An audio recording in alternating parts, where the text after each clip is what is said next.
rain with the intent.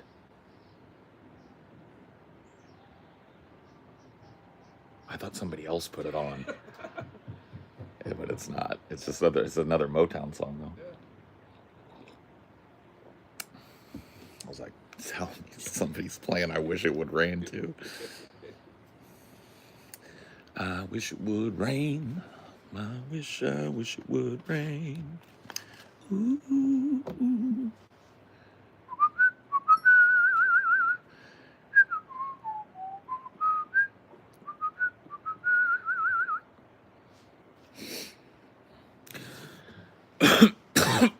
I like that song because he doesn't reveal the point of why he wishes it would rain until like the end.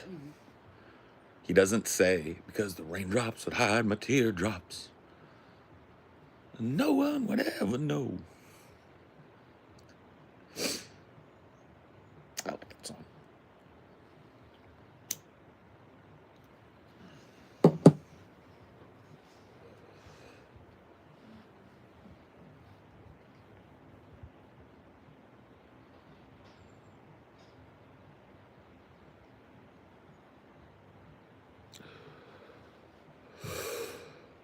Praise Paul? Yes. Praise him.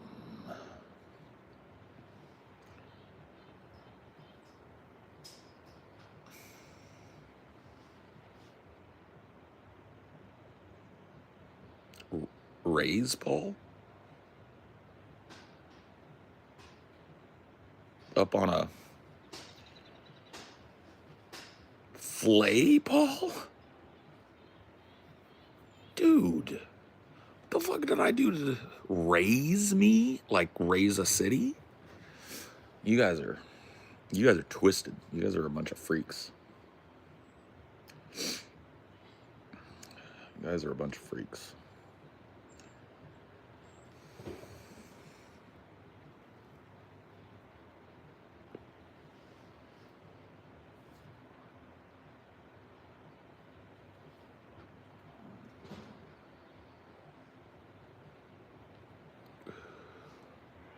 Bunch of sickos.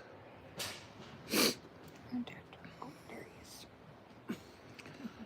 wonder if Phoebes is going to show up today. She usually does. I want her to be here for part of what I have to say. If possible. But, you know, if she ain't, she ain't. Ugh.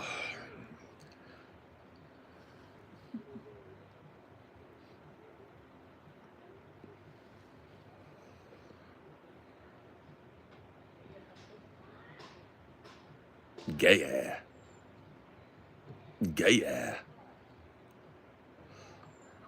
Well, you're close. Bye.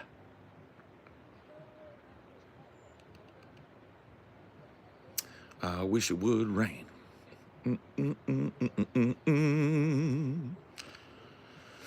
Build a golden statue in Paul's likeness and worship it for millennia. Yes. Make a golden calf of Paul. Make a golden calf of Paul. Dude, I kind of like that. I kind of like that story in the Bible where Moses disappears up Mount Sinai. And when he comes back in like a week, his whole group has fallen apart and they're all worshiping Mammon. They've built a golden calf and they're like, all it took was a week for him to come back down the mountain and catch them like... It's like, bro, you guys were just fucking... I guess God knew. I guess so. Knew it was time to make the rule for no false idols. It was wild. I'm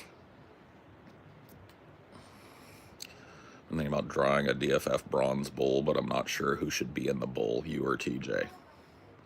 Well, whatever you decide...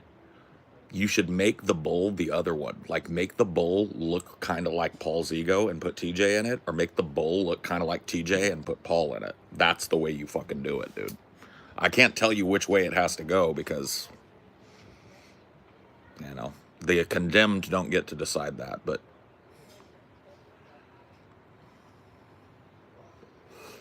fuck is my beard gonna do? What do you mean? Does it look angry today or something? It's fine. It won't hurt you. Maybe they're asking, how's it gonna grow out? Probably just gonna grow out the way it's always grown out. The same way it looks now, literally like this. When I say it grows out, I mean it literally and figuratively. It grows out, not down. It grows out. Either way, Scotty has to be fanning the flames. Yes. Yes, Scotty has to be there fanning the flame.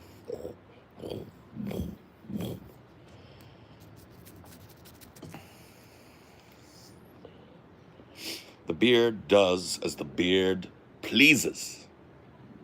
The beard goes where it wants. It asks no permission because it needs no permission. Permission. It's kind of what I wanted to talk about here today a little bit. If I bring a topic, I usually am, I've been thinking about something. But I feel like the last week has been like, there's something been gnawing at the back of my head. And I fucking found it last night. I found the button on it last night. And it's something I think I haven't talked about it because I wasn't sure how connected it was between things, and I wasn't sure how to say it without sounding like my parents in a way. Because I really don't want this rant to go into the kids are pussies these days, everybody's too sensitive these days, blah blah blah route, right? You can be as sensitive as you are. But last night I was in a Discord adjacent to the Discord that is part of the snark communities around us. A Discord it's for a guy named Edible Napalm, who's an old YouTuber guy from way back in the day. Used to troll Brett Keane and stuff. Anyway, he hosts a little podcast. He had Alchemist Soil on there. I popped over and said, "Hey man, you want the other side of this? I'm down. I was always a fan of yours." And so he said yes. I'm not sure if I'm going on the show at all at this point, or on Thursday, or what, but so while I was setting all that up, I ended up in their little Discord called the Goat Pen. And the first night I was in there, it seemed I actually kind of had fun because it was just a bunch of adults arguing about things. It wasn't a debate, just a conversation, right? But one thing happened, and I took note of it. We were talking contextually about the F slur, and I said it while making a point, and the whole room went quiet. And the guy that mods it was like, "You cannot say that word here." And I was like, "Okay, yeah, sorry, didn't know." I thought contextually, I didn't call anybody that. Yeah, I understand. Okay, my bad. And I backed off. Rules are rules. I'm okay with rules, usually. So anyway, that night went on. Everything was fine. I was in there for a few hours, yacked it up, left. Was bored last night, couldn't sleep. So I decided I'll pop in there and I'll see if Napalm is in his server. He wasn't, but a bunch of people were. Some of the people from the last night that I talked to. And so we started talking, and the topic that I jumped in on was the movie Predator. And the franchise of the movies Predator. And I don't even honestly remember exactly what, but we were joking. It was like, we're going back and forth about, this Predator's good, this one's bad, this didn't make any sense in this movie, blah, blah, blah, right? And we're just having fun. I was actually having fun, shooting the shit, whatever, talking movies. And all of a sudden, okay, so I have to introduce you to some characters now, I guess, if we're going to talk about this. So there was a hillbilly dude with one tooth. I don't remember their names, otherwise I just give them names. Hillbilly dude with one tooth. There was a skinny little Australian twink guy. And there was another twink. That was what it was. These are the three pertinent people, I think. So we're talking about movies, literally. And then the Australian guy goes, well, y'all fucking... We were talking about the American military, because there's a lot of that in Predator. And he goes, well, y'all fucking military's pay to win. The American military's pay to win. I was like, what does that even mean? But because we were memeing and arguing kind of back and forth and having fun and laughing about these movies, I was like, well, your military can't beat a fucking emu. So I don't know, like, why I would take any advice from you. You know what I mean? And I was totally joking. This dude, fuck you, man. You fucking... I hear that from every dumbass fucking American. And I was like, whoa, whoa, whoa, whoa, whoa, whoa. And he went off. He tea-kettled me.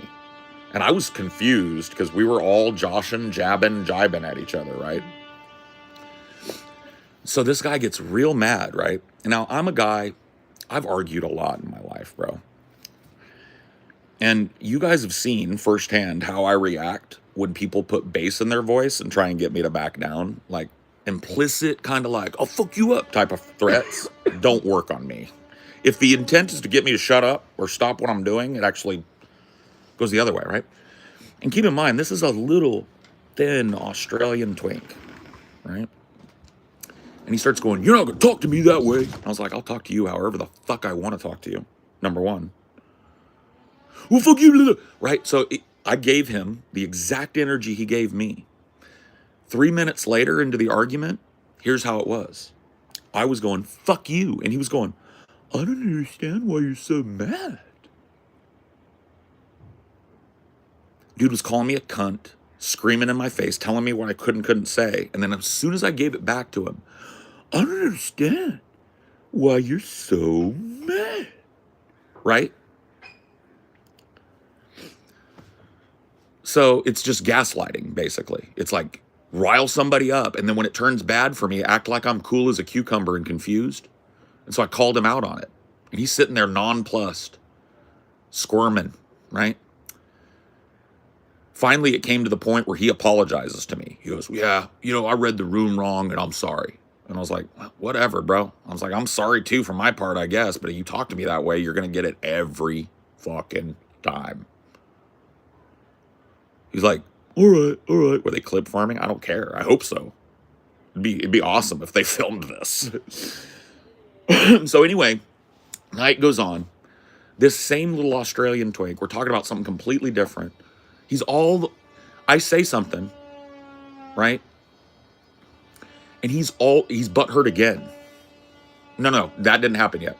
We're skipping ahead. Then another twink came in. Started going like, oh, I want to sacrifice someone's dad to the twinks or something. It was just some stupid twink joke, right? And I was like, dude, I'll give my dad to some twinks. And the person was like, okay, before we go on, I can't have you saying things like that. It makes me very uncomfortable. And I was like, you just came in here talking about a twink fucking people's dads. But I said something about it and that made you uncomfortable? Yes. And I was like, well, I don't care that it made you uncomfortable. How about that? I'm gonna let a twink fuck my dad. Well, you shut up. I was like, no, right? And so got into it with that person. Once again, telling me what I can say and when and how, right? Then later in the night, the Australian twink guy is back, and he's pissed off at me again. So I start woofing at him again. He immediately goes passive and gets this fake look of confusion on his face, like, right? And all of a sudden, some other dork comes in and starts jumping in for him, right? Starts jumping in for him. Dork I didn't even know, wasn't even a participant in the conversation, goes, hey, buddy, I'm sick of hearing your mouth. How about you shut up or I shut it for you? Or some shit like that. And I was like, you ain't gonna do shit, yokel. You know how it is. You guys have seen me be threatened. I said, you ain't gonna do shit, yokel. Keyboard warrior pussy. You ain't gonna do shit. You ain't gonna shut me up with that. I don't know if that works in your little yokel town. Don't work on me, fuckface. I'll beat your ass. You know you won't. I would slap your little face. I wouldn't even give you the respect of the closed fist. I'd give you the open palm right across your little face, and you wouldn't do shit. Right? So he started that with me, and I'm giving it to him. All of a sudden, hillbilly guy who's been sitting back. By the way, let's talk a little bit about hillbilly, one-tooth hillbilly guy. He'd been telling me all night, you can't really get banned from this place. The only thing I ever moderate is people saying the N-word and the F-slur. You're allowed to do whatever you want, right? He made this a point. So now this guy has threatened to beat my ass on Discord, of all places, and I'm giving him back the same energy he's given. All of a sudden, one-tooth hillbilly dude, right? One-tooth hillbilly dude jumps in. He's been quiet all night, sitting there playing Dune and ripping dabs. Jumps in for this other dude who decided he was going to say he was going to beat my ass and start saying, you leave him alone. You're not going to threaten him. And I was like, he threatened me. He's like, you come fight me, motherfucker. You're not going to threaten him. You come fight me, bitch. You got me now. I was like, I don't want you. I don't want you, hillbilly. I want your little pussy chicken liver heart over here that came in here and thought I was going to shut up because he said he was going to beat my ass, right? So anyway, here's the point. All right. Eventually, by the way, one-tooth hillbilly ended up muting me and going, yeah, how you like that? So it shows you how much fucking integrity people have in these types of places. Not that they should have to. It's fucking Discord. But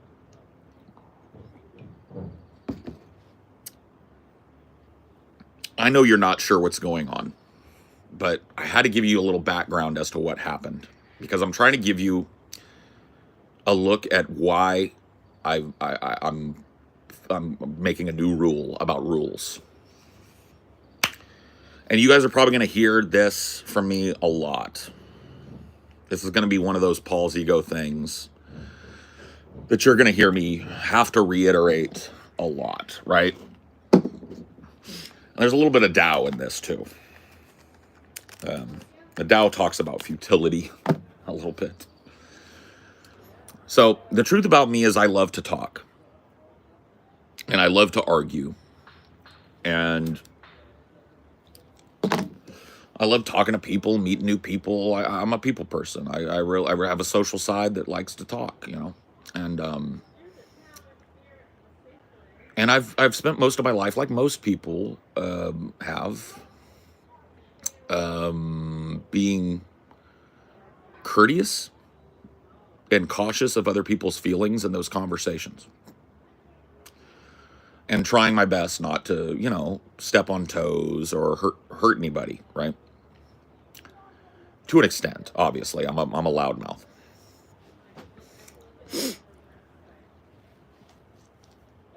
I am no longer interested in conversations with rules. That's basically it. So here is the statement. If you want to talk with me, you know how to get at me. I'm here. I'm available.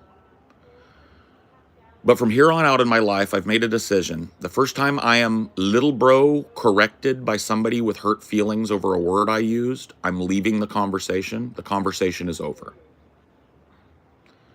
I am not interested in having a conversation with a puritanical conversation cop who's going to comb through every word used and every phrase used, looking for something that triggers one of their little raw nerve endings and makes them sad or angry at me. From today forth, and I'm going to make my best to make this happen. I'm not saying I'm going to be discourteous to you, but if you let me know that I am not, if you say you can't say, I am going to immediately leave any conversation. I am 45 years old, and I am no longer interested in holding back words, phrases, tones, or topics because somebody else's emotional state is at stake.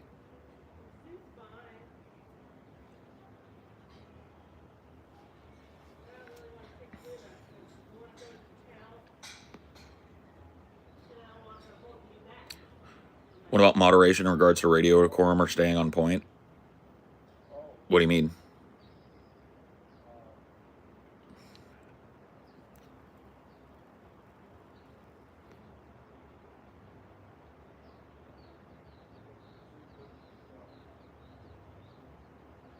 Yeah. Because what happened to me last night was 2 to 3 hours of people desperately trying to regulate my temper, tempo, and thoughts. When they would bring me energy, and when I fed them the exact energy that they brought me, they would get offended and tell me I wasn't allowed.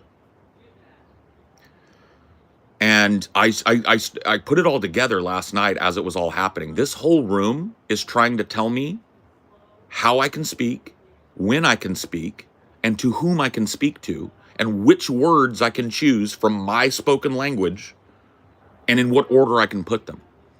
That is the tactic of this little group of people. That is how this little group of terminally online people that live on Discord together, right? That is how these people enforce whatever the weird little pecking order is over here. It's not about politics, and it's not about protecting people's feelings. It's literally a pecking order mechanic that they use to diffuse arguments that aren't going their way. And it's not just these people. This is happening everywhere. Everywhere. In the political space, religious debates, it is happening everywhere. You start saying your opinion, and it will not be long before somebody comes along and tells you you can't say that. And that is not the America I was raised in, and that's not the America I'm interested in living in. So from here on out, content creator, not content creator, I don't care who you are or what you are. I will talk to anybody on this planet. But the minute, the nanosecond, you tell me, you deign to tell me what I can or can't say, the conversation's over, friend. Period. I'm not interested in playing your little fucking face-saving games anymore. At all.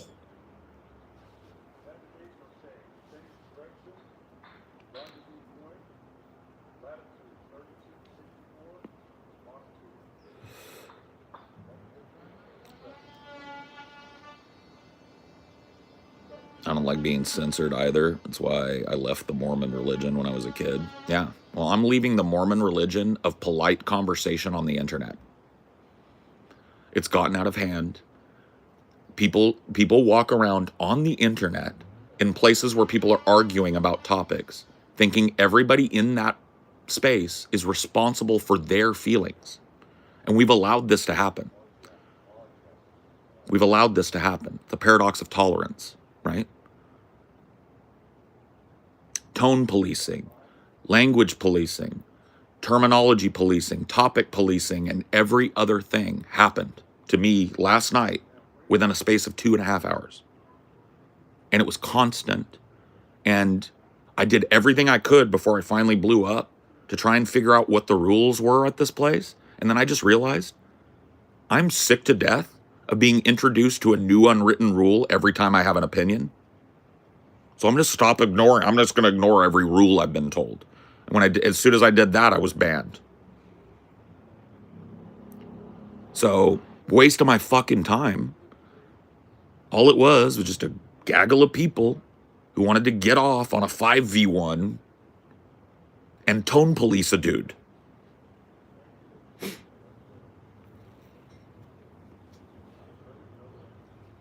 Why do you subject yourself to that sort of shit? Because I like it. Well, I don't like that. I like conversation, argumentation. I like telling people what I think. I like bouncing my ideas off of people. I like introducing people to my philosophy.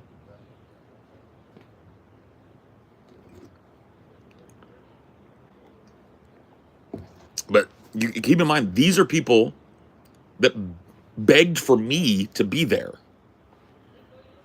They made a whole podcast episode about me, 2 hours and 50 minutes, and the topic was Paul. Right?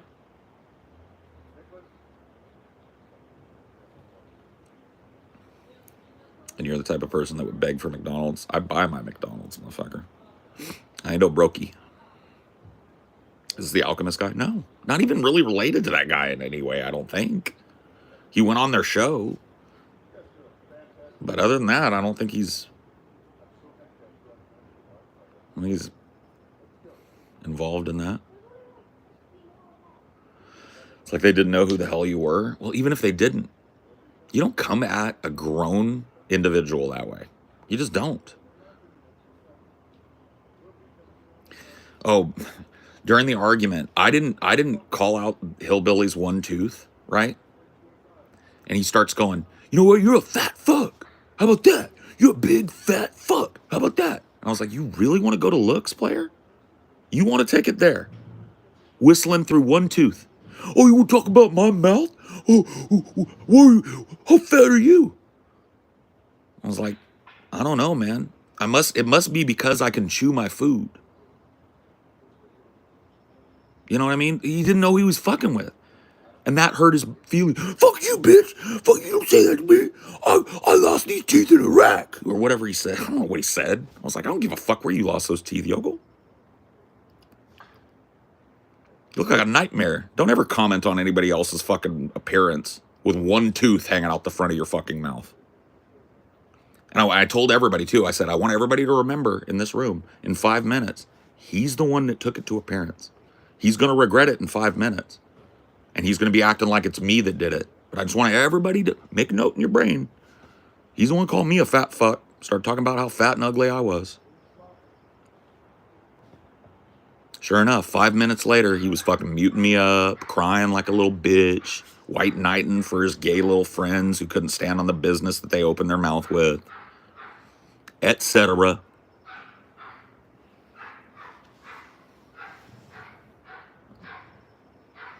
Bro, he said some shit. He was like, I was like, dude, is it hard? Is it hard to like enunciate things when you got one tooth right in the middle of your mouth and no other ones? I'm just wondering. He was like, is it hard to hide food under your tits? And I was like, that's a good idea. I should put some food under my tits so it gets sweaty and mushy so it's easier for you to gum it down. You can just tell this idiot is used. His whole life is ripping dabs and sitting in this little Discord, right? Where everybody treats him like he's some sort of fucking wise god. You know what I mean? He'd never been spoken to in that place like I spoke to him. You could tell. He was shaking with rage. He's a little mod over there, so everybody defers to him and chuffs him up and shit. He'd never had somebody give back to him what he tried to give about. See, I don't actually even believe in turnabout is fair play. I don't believe in an eye for an eye. I'm just a petty motherfucker, and that's how I do it. I admit it's petty. But when I meet a petty motherfucker that's going to talk shit, I'm way better than you. I've been doing it way longer, and I'm way better. But people can't... He starts muting me for doing what I did to him because it's his little fiefdom. His little rules that can change. His friend gets to say it, but you can't. So that's why. It made me realize that for months or years now, this has been building in me. Because I don't know, I'm not trying to be anti-woke or whatever, but my language, policing that is done. I am now officially and publicly abdicating any responsibility for other people's feelings based on what I've said. I don't care how it makes you feel. I don't care if you have trauma in your past. I don't. It's not my job to manage your mental health. I don't care if there are triggers. I don't care if you were abused. I don't care. My ideas will be spread. My message will be heard, and I will say it however I want, or I will fuck off out of your presence. And you can go find somebody else to try and monkey and tinker with their language. Because I'm done. Played the game long enough. It's over. It's over.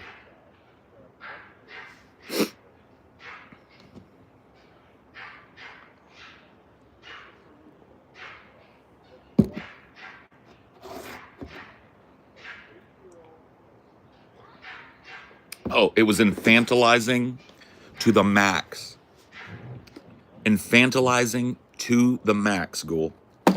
I'm not even kidding. It was like there was a room full of babies and we didn't want them to hear cuss words or certain topics or this or that or certain tones of voice. It was like trying to sit in a preschool class where the whole class is ripping dabs and pretending to be smart. Was this recorded? I kind of hope so. I didn't record it. It would be very illegal for them to record it and release it, but I'm not a litigious guy. I hope they kind of do. Because it was hilarious. It wasn't even a debate.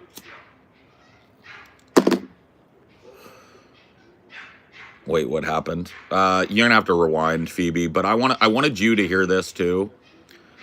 Because you're like, you're one of my mods, you're a community member.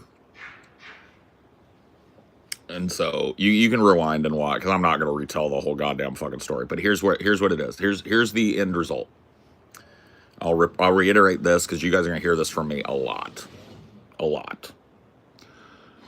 I am no longer interested in policing my language, tone, topic, or any other thing about speech when I'm talking to somebody. So I usually try and be cordial, polite. I try and not step on people's toes. If people say, hey, don't talk about that, I have a trigger. Okay, no more. No more. I put in my good deeds. So the minute that I am asked not to talk about a topic or not to use a word or not to say a phrase or not to participate in any way that I want to in an open, ongoing conversation, I'm out of it. And I will tell people, this is going to be a disclaimer that I have before every conversation that I have with somebody I don't know from here on out. Before the conversation, I just have to let you know, I will say whatever the fuck I want, and I will use any terminology that I find to be valid, necessary, or otherwise. And if that bothers you, stop me now, because I don't want to waste my time. If you try and tell me I can't say something or ask me to police my tone, the conversation will end.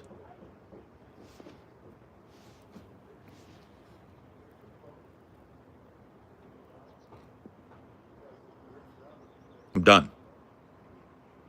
I'll say what I want. I'll treat you however I feel like you need to be treated. And if you don't like it, go find something else to do. That's it.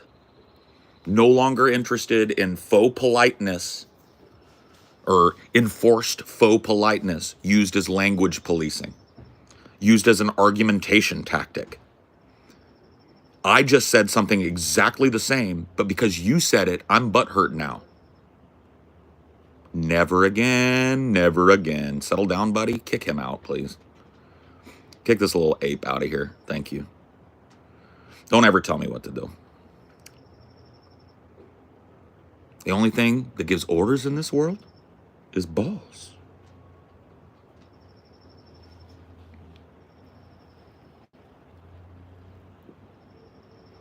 Oh, every last one of them was like on the verge of tears by the time I left. Because I just wouldn't capitulate to them trying to tell me how I could speak and when. And on what topic. And to whom. The whole fucking room was on the verge of a mental breakdown by the time I left last night. And the only thing that I did was say whatever the fuck I want. No more. Not interested. Not interested. Not interested at all. Don't invite me to the conversation. Keep my name out your mouth, honestly. That dude, when he got all hot, one-tooth hillbilly, he got all mad at me. He was like, you keep talking about you're this big podcaster. Bro, nobody in here knows who you are. And I was like, that's weird, since the podcast that this is for just did an episode about me. Which one? I didn't see that. The latest one. That's me. Oh, whatever. I was like, you fucking. He was like, this was one of my favorite parts, because he was white knighting for the other guy that said he was going to beat my ass, because he wasn't getting the best end of it. And so he goes, dude, you're a fucking piece of shit. Your life is sad. Your life is sad. And I was like, my life is sad? I was like, from what I can tell, you rip dabs for a living, probably on government assistance, and you live in your grandma's house. I'm a business owner. What's sad about that? You're just a podcaster. Nobody cares about it. And I was like, but people care that you're ripping dabs in your grandma's fucking spare room? Well, I do gardening. You want to see? Not really. He went outside with his phone and started showing me his grandma's garden. I'm like, oh, yeah, you're right. I am a fucking loser, you hillbilly hick. What?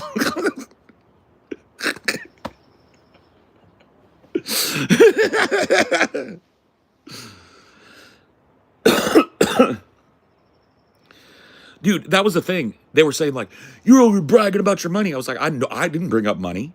This guy was talking about how I can't afford a pot to piss in because I'm a fucking loser. I bet I make more money than everybody in here. Oh, we'll brag about it. Who cares? Nobody cares how much money you make. You cared 5 minutes ago when you were calling me a brokey and flexing your grandma's garden. So you know what? Fuck you, bitch.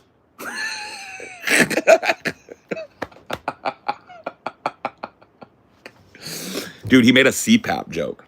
He was like, yeah, late night, tonight, on your CPAP, you're going to think of me.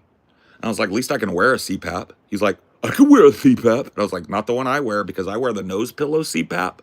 And it braces itself against your teeth so that the nose pillow doesn't fall into your big gummy mouth. And he was like, it's just like, you can't, you can't do it, dude. You can't fuck with me, bro. Yeah, the teeth prevent the CPAP from falling into your big gum hole. He was like, did you know they make other ones, though? I was like, yeah, they make ones for people with no teeth in their 30s. Yeah, I know. You'd be surprised the special thing they make for fucking invalids. You know, they make a bag that people with no asshole can shit into, too. It's crazy what they can do. I can't believe that toothless cokehead losers can get a CPAP in 2025. It's wild. It's like, don't bring it up. Don't even, because I'm better. Give us names? I don't remember the names. That's why I had to give them all. I literally do not remember their names.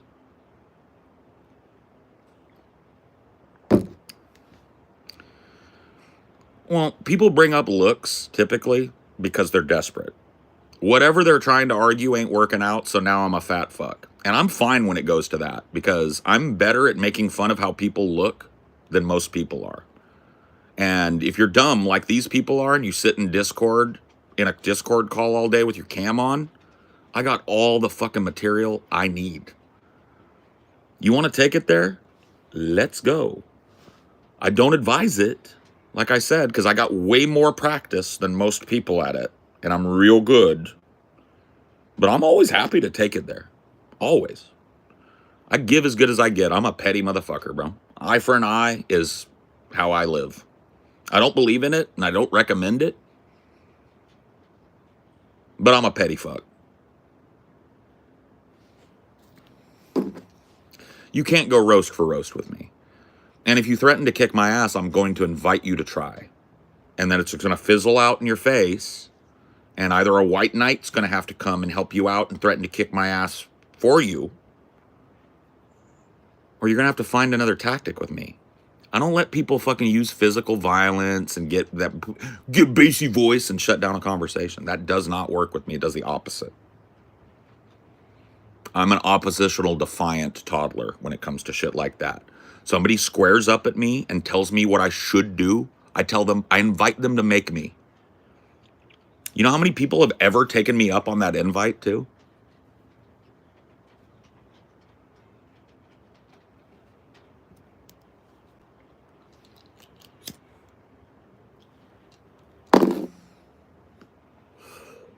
Jelly Roll 5 years ago. I ain't all tatted up. I ain't got missing teeth and fucked up grill and shit.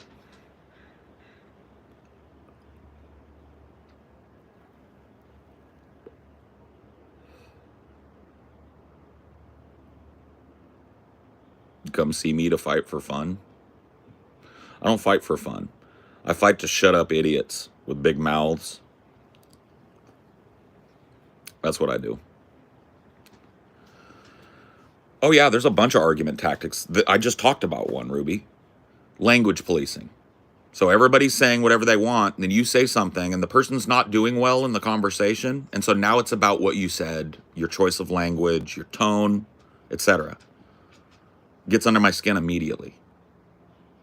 Not anymore, though, because I'm done with it. I'm done respecting people's boundaries in conversation because people have overused it. It's the little boy who cried wolf. Too many times I've had to back off of a tactic because somebody, hey man, could you please not say that word? Could you please not use that phrase? There are people in here that are triggered by that. Too many times in the last 10 years this has happened to me, and I've been like, oh, sorry, I'll do my best. No more. The welcome mat ran thin last night. It was the last one.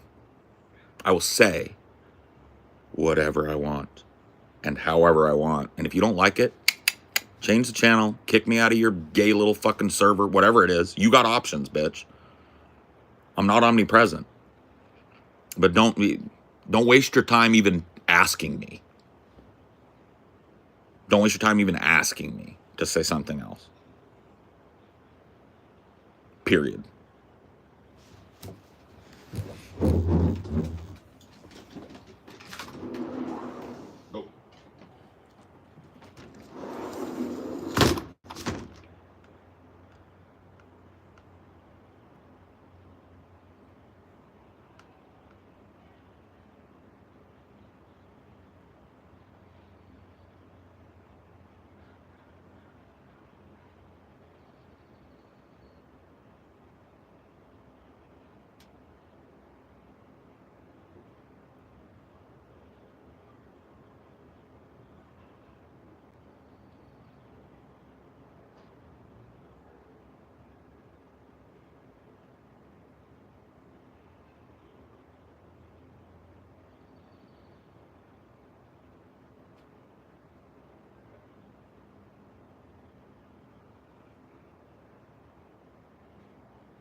You don't get second breakfast.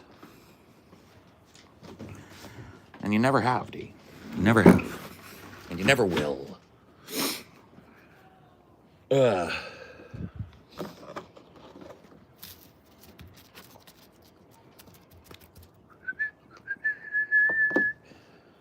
If you have an hour or so, would you be interested in having a conversation with me about AI and its implications for the American worker moving forward? Yeah, man. That sounds like an interesting topic. You wanna call me or whatever, or what?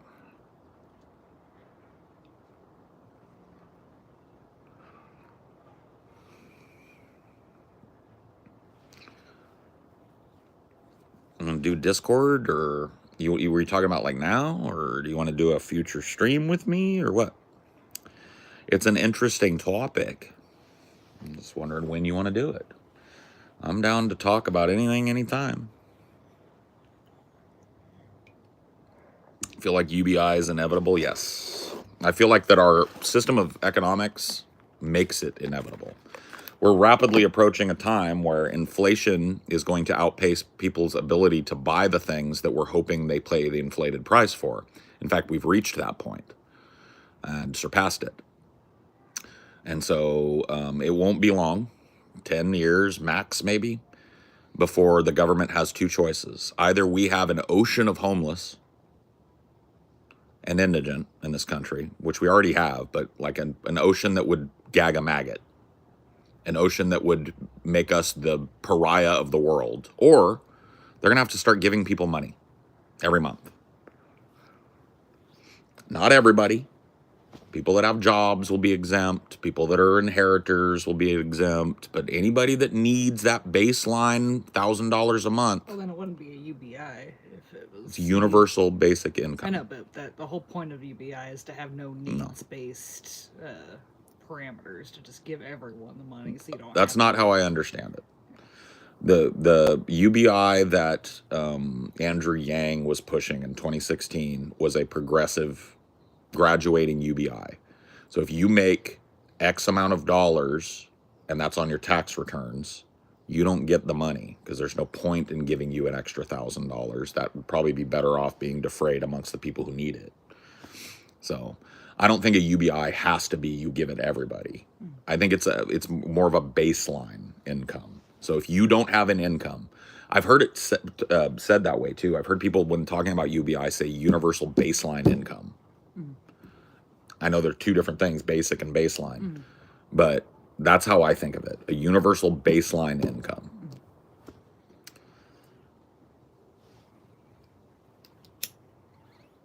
Because it doesn't make any sense to me to start a UBI and send Elon Musk $1,000 a month and Paris Hilton $1,000 a month. There's no administrative cost or means testing where people don't follow through the. Oh, I don't care about the administration cost and stuff. I get what you're saying though. Yeah, if you're like if you're talking about like a more conservative tinged UBI, they want to make sure that there's no overhead, there's no bureaucracy, it's just automatic. Well, the conservative thing lately has been more overhead and more means testing. Well, it always is. Yeah. They argue against it, and then they do it. No, Andrew Yang was definitely campaigning on all citizens receiving money regardless of their work status. I think that's just absolutely retarded. Yeah, that doesn't make any fucking sense. To start there makes no sense. That just seems like you're wasting money and asking for a failure of a program. Because, like, to me, the people that don't need it, so you start with the idea of a UBI. Everybody gets $1,000 a month. Then you pour through the tax records. Who's making $50,000 or more? Those people don't get $1,000 a month. If they lose their jobs and apply for the benefits, they get it. But while they're working, it makes no sense. Like, if we stopped giving money to all the people who already have it, we could give more money to the people who don't. Yeah, no, I get what you're saying. Yeah. I think you misunderstood what. Maybe I did. Yeah. That was a crazy fucking electoral cycle for sure. Yeah. But yeah, no. But yeah, I think it's inevitable. I think it's inevitable that there will be a progressive UBI based on income. So it's going to be like welfare for all. Baseline welfare. If you don't have a job, if you can't pay your bills, you get $1,000 a month. It's going to be substandard. It's going to be not enough. It's not like they're going to give you enough to live a comfortable life that with all of the things that a human needs.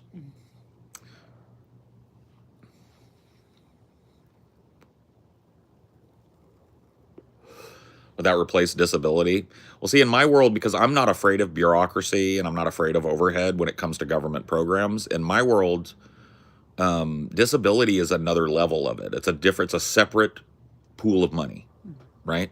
So we're talking about baseline income versus somebody who literally can't support themselves, right? So an enhanced SSI, basically. Yeah, basically. That's a good way of putting it. So like, I think UBI is just confusing people with giving everyone. Sure. Regardless. Yeah. Well, that's why I keep saying baseline. Yeah. Because for me, the idea would be but this is just me if I was in charge with it. They might end up just giving everybody $1,000. Comes out in the wash. Yeah. But I'm not afraid of administrative costs. In fact, I think the bureaucracy over this could help funnel that money where it's needed quicker. And to find waste and abuse and fraud and grift and graft and all of that, because there's going to be a lot of it. But yeah, the less money that goes to people who don't really need it, the more money and infrastructure money can go to shoring up our cities and giving it to people who do need it. And then if you're disabled on top of being unemployed or unemployable or whatever, there's a different kind of, maybe you get the money and some sort of health care defrayment or whatever.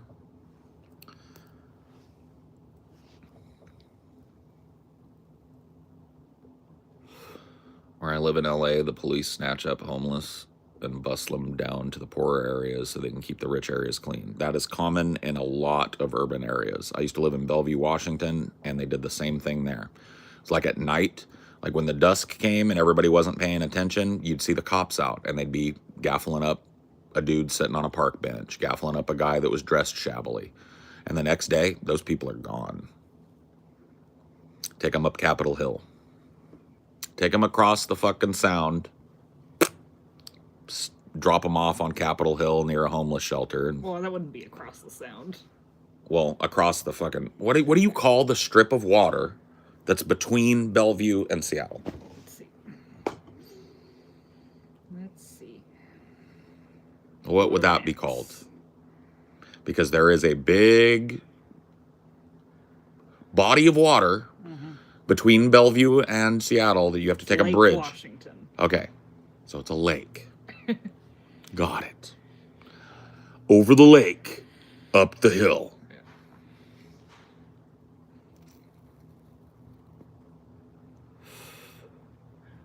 I feel like corporate class and the politicians are just strip mining America's worth for their own gain.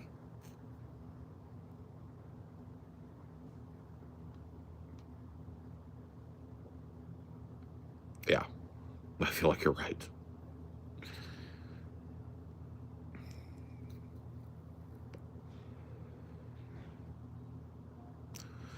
When the Chinese president came, San Francisco was cleaned up totally for like a week. How do you explain that? I think a lot of that is overblown. So the idea that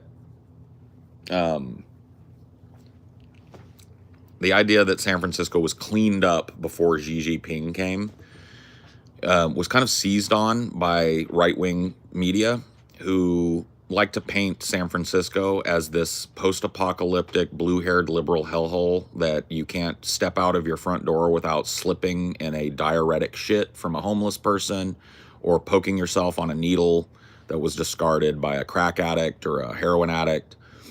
That is what they say it is, right? And so when a dignitary comes to visit the city and they clean things up and make a parade route and they do this, they act like that's something like that Kentucky wouldn't do if a dignitary was coming, or that, Arlington wouldn't do, or that New Orleans wouldn't do.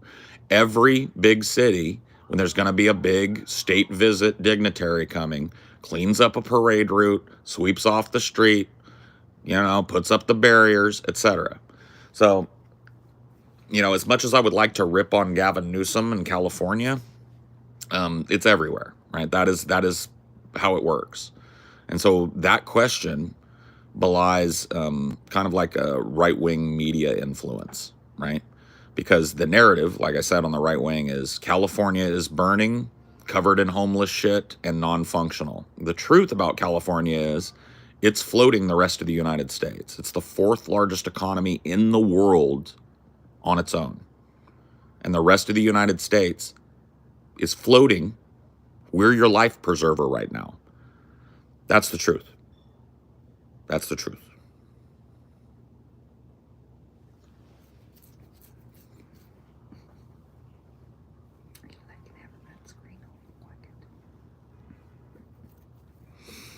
I'll drop you the Discord link. What Discord link? What am I doing? What have I agreed to here? Are we just going to do a Discord call or something? Ooh.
Okay. Tracked down the other phone. Woo-ha! Got you all in check. I got that freak shit that make you break your neck. Oh, woo-ha!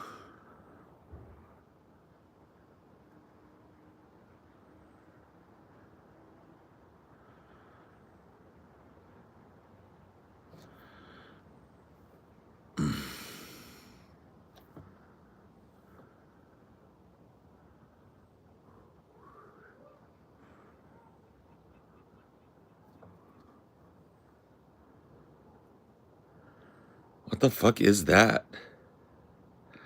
I can't click it from there, though, Noble. So you're going to have to DM it to me on Discord or something. Because, yeah, I can't click it from there, bro.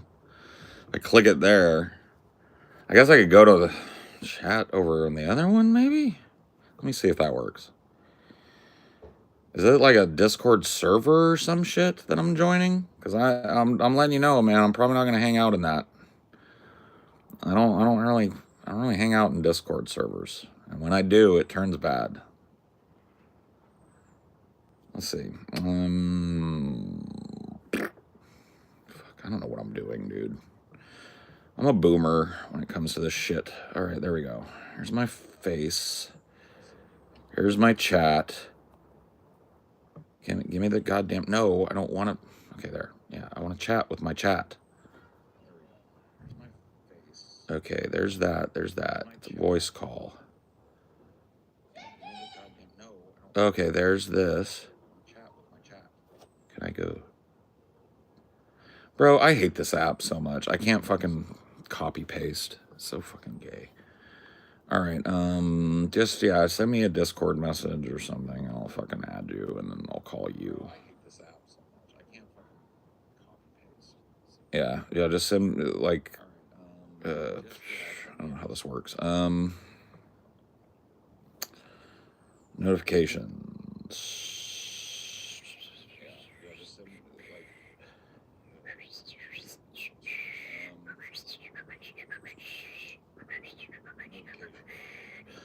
Bum, bum, bum, bum, bum.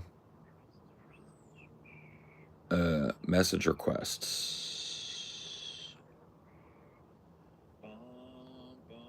Oh god, I can hear my fucking shit echoing. I need to turn that off.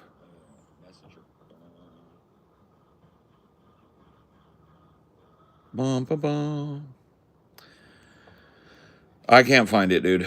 I don't see any message requests from you. I don't know what's going on, bro.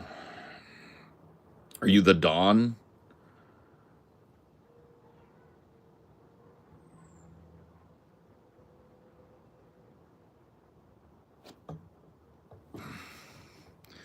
Hey, do you have a Discord? I do. I listened back, and yeah, you're 100% justified. Language policing was a bad policy. Oh, okay, yeah. Yeah. Well, my shit just slow. Oh, okay, buddy. No worries. It ain't no rush. Fuck, dude.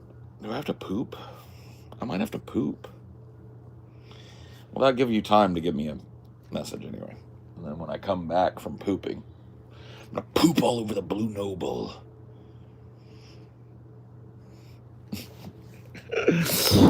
Anyway.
Boom, boom.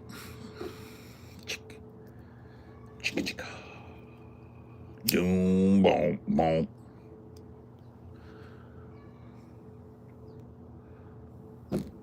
Oh, how should he work? Oh, I'm sorry to hear that. Oh, shit. Yeah, I got my phone. Okay. Let's see if Blue Noble has hit me up yet. Oh, Blue Noble, where are you? The dawn.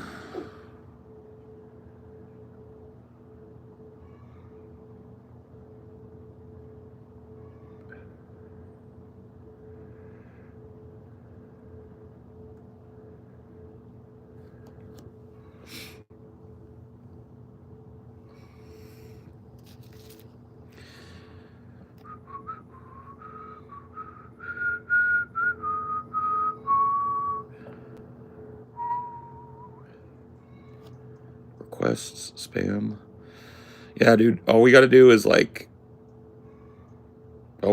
get you to get me a friend request. Drummer Stoner? Is that you?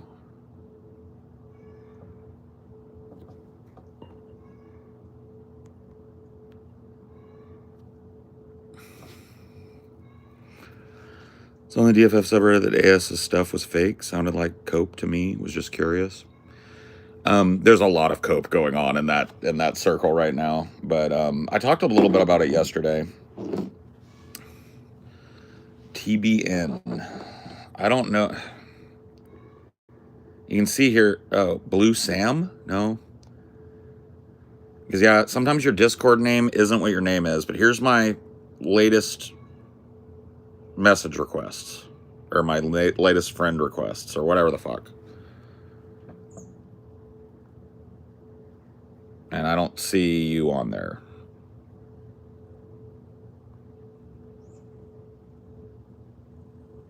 It should be backwards. Well, I'm just showing you. I have a fuck ton of people that have tried to add me to friends, and most of them I don't know who they are, and none of them are called TBN, is what I'm telling you. So, that's all there is to it.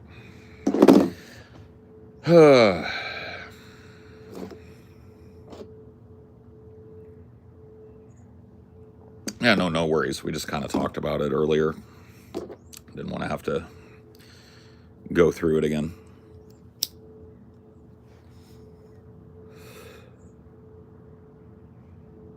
Y'all can't recognize your usernames backwards.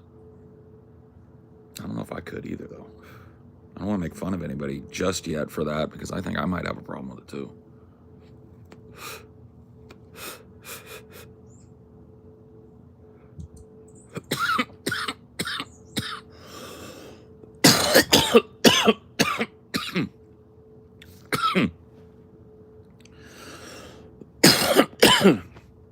No, there really is no flow of the stream.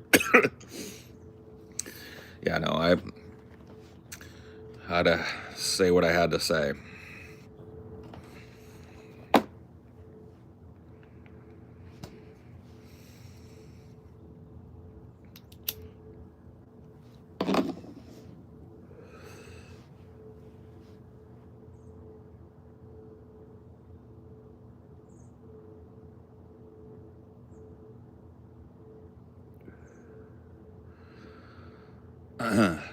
The 3 Ps, Paul, Peter, Pranav. Oh, we got to get a picture. We got to get a picture of the 3 Ps.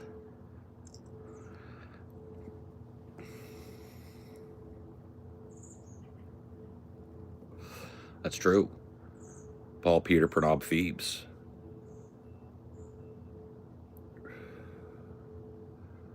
The P Musketeers.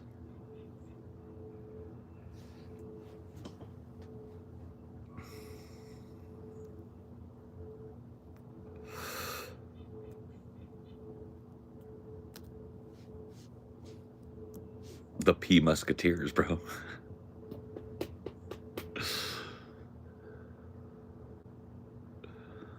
You might be censoring that many PPs. Ooh.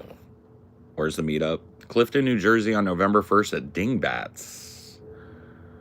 Deep Fat Fried live with the God Bombs as our opener, who shredded the fucking stage last time.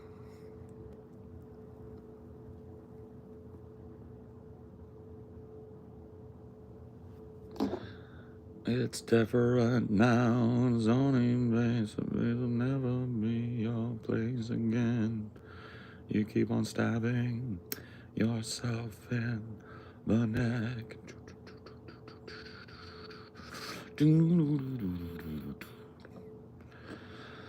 Your flesh is the only version of this inversion that I will ever subscribe to.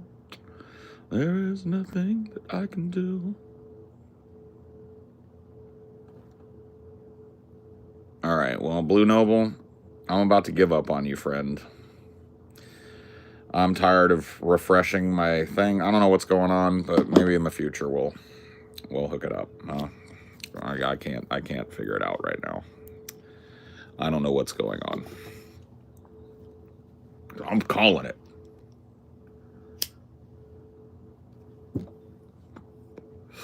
Calling it. Hit me up, in the future.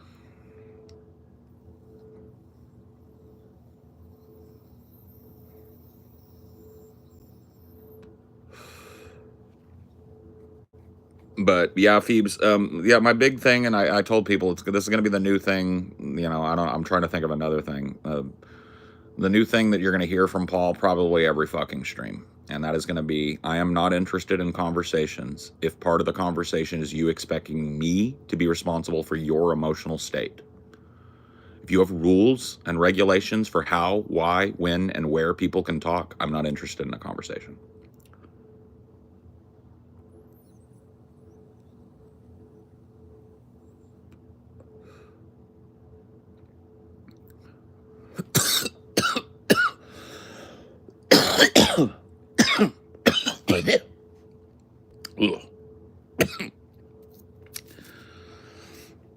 And you can sleep tight. So if Blue Noble had been able to get me today, from now on, anytime I have a conversation with somebody that I do not know personally, and it's going to be in the context of we're conversating about politics or religion or social issues or whatever it is, right? That conversation will start. I haven't worked it completely out yet, but it will start with something like this.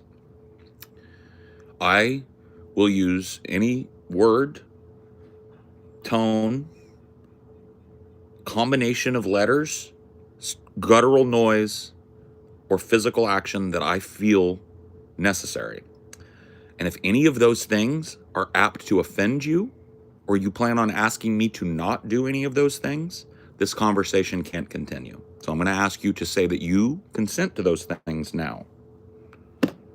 Because if I'm going to be asked not to say this, lower my voice, don't talk that, don't do this, I'm not interested in having any conversation. So if you're willing to agree to those stipulations, which is basically a lack of stipulations, by the way, then I'm unwilling to have this conversation. And it'll be every time I talk to somebody that isn't a family member or a close personal friend of mine. That means you and everybody else, by the way.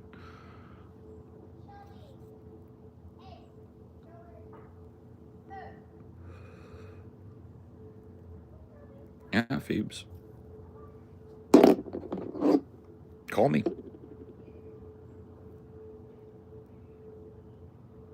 I got my Discord open. Let me know when you're ready and I'll call you. I think that could work too. Because we're already buds on here. I'm pretty sure. Yeah, we are. So you can sleep tight all night. They've got 500 couches for you to sleep tight all night. They've got 200 couches for you to sleep tight all night. They've got 200 couches for you to sleep tonight. Do-do-do-do-do-do-do-do.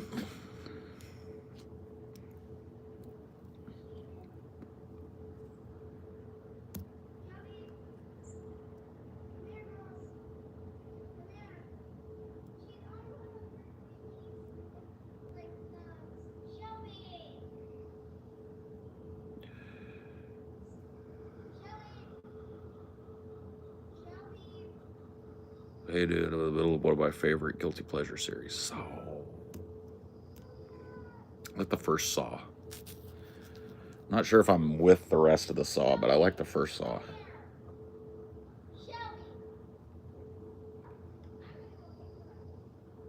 Uh-oh, Shelby's in trouble. Kale's been watching with us. Just got to 6. Oh boy, you guys are deep. You're deep. You're deep into it now. Yeah, there's no turning back. If you're at 6 already, you're going all the way.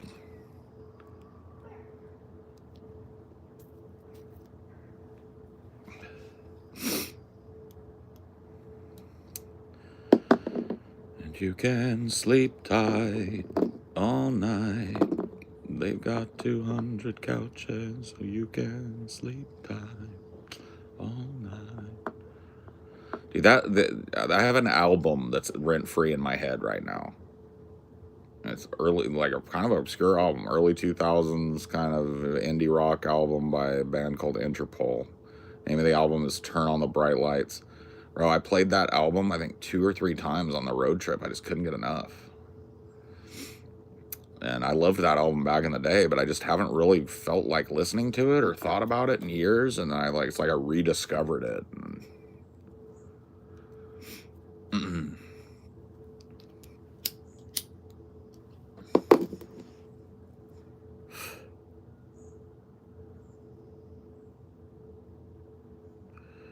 Oh, how was your trip? It was good, yeah. Yeah, did a 4th of July, went way up in the mountains where there's a burn ban and a fireworks ban, because Dynor is just like, it's so sad on the 4th when we're living in a neighborhood. People are outside. I'm not mad at the people. It's just sad that he can't understand that it's just people playing. He gets so scared, he shakes, and he's just like anxious all night. So this year we decided to try and we took him to a place where that shit just isn't allowed, and it worked out really well. He had a great time. Got in the river. He's a little river dog.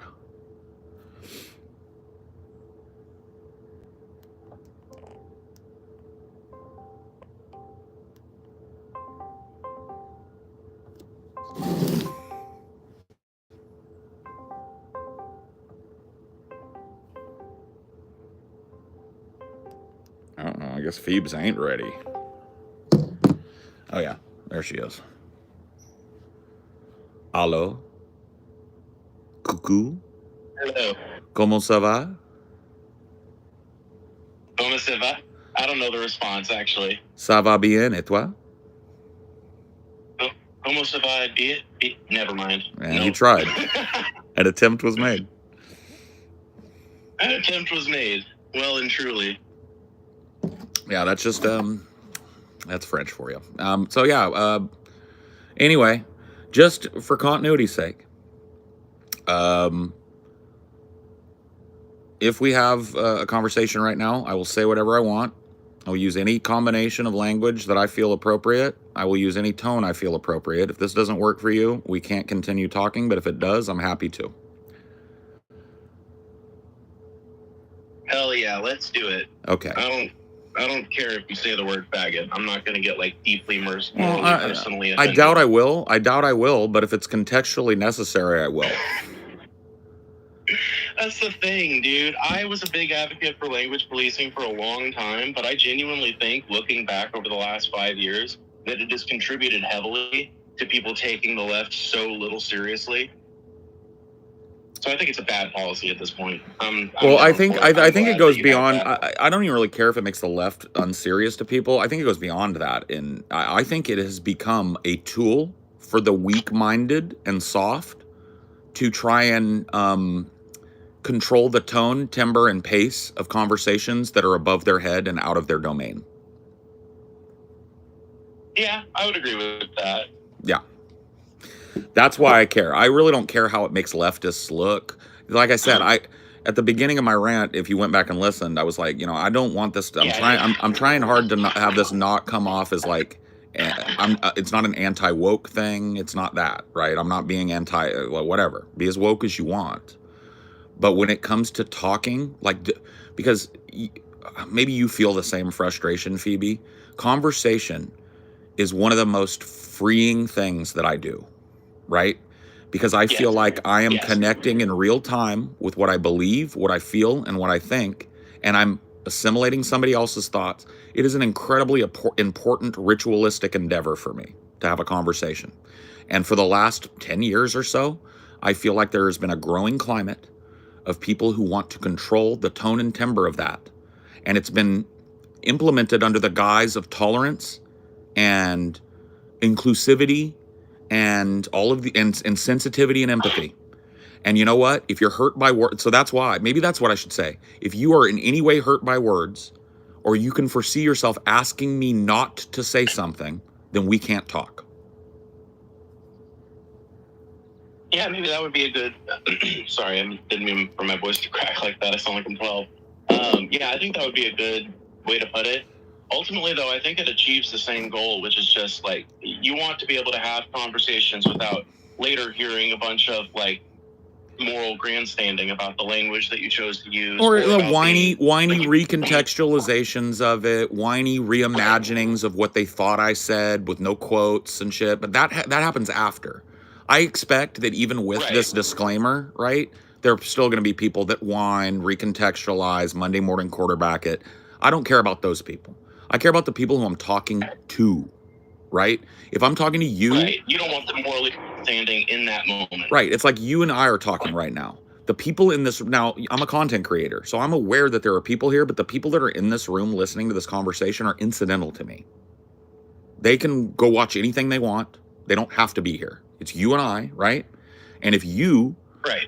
and I'm not saying you, right? Obviously, this is hypothetical because I know you, but if Yeah. you are uncomfortable with language, tone, certain topics, we can't talk. Because I'm not interested in having a limited conversation, and I'm not interested in the conversation getting interested, and then I find out that there's some limitation because you're losing. No.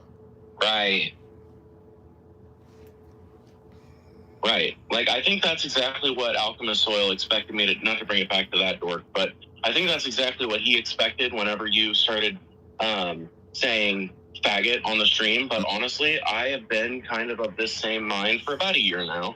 And I have a policy on my channel where I will, you know, when somebody types that thing out, would you rather watch a tree grow or a... Yeah. So I'll just say it out loud and say, like, what, is there some like reason that you shouldn't say that in an academic or non-racist context? Like, is there some power to that word that is awarded it if you don't give it any? Like, that's the thing is that you don't have to be all pussy about language. No. You don't have to let the way that someone talks be whether or not you actually consider their arguments. I think that there's just a lot of people who are not, they're not, like you said, they're not skilled enough at creating their own narrative or defying someone else's narrative to get any further in the conversation without setting the terms of the conversation to be something that well, it's something that you can't meet. For them. It's this is what happened to me last night. It was a set of evolving rules that were emergent, that weren't listed anywhere, that seemed to be based on how the conversation was going at that particular time. You can't say this. You can't take that tone with that person. You can't threaten a person to beat a person's ass, even if they threaten to beat your ass first.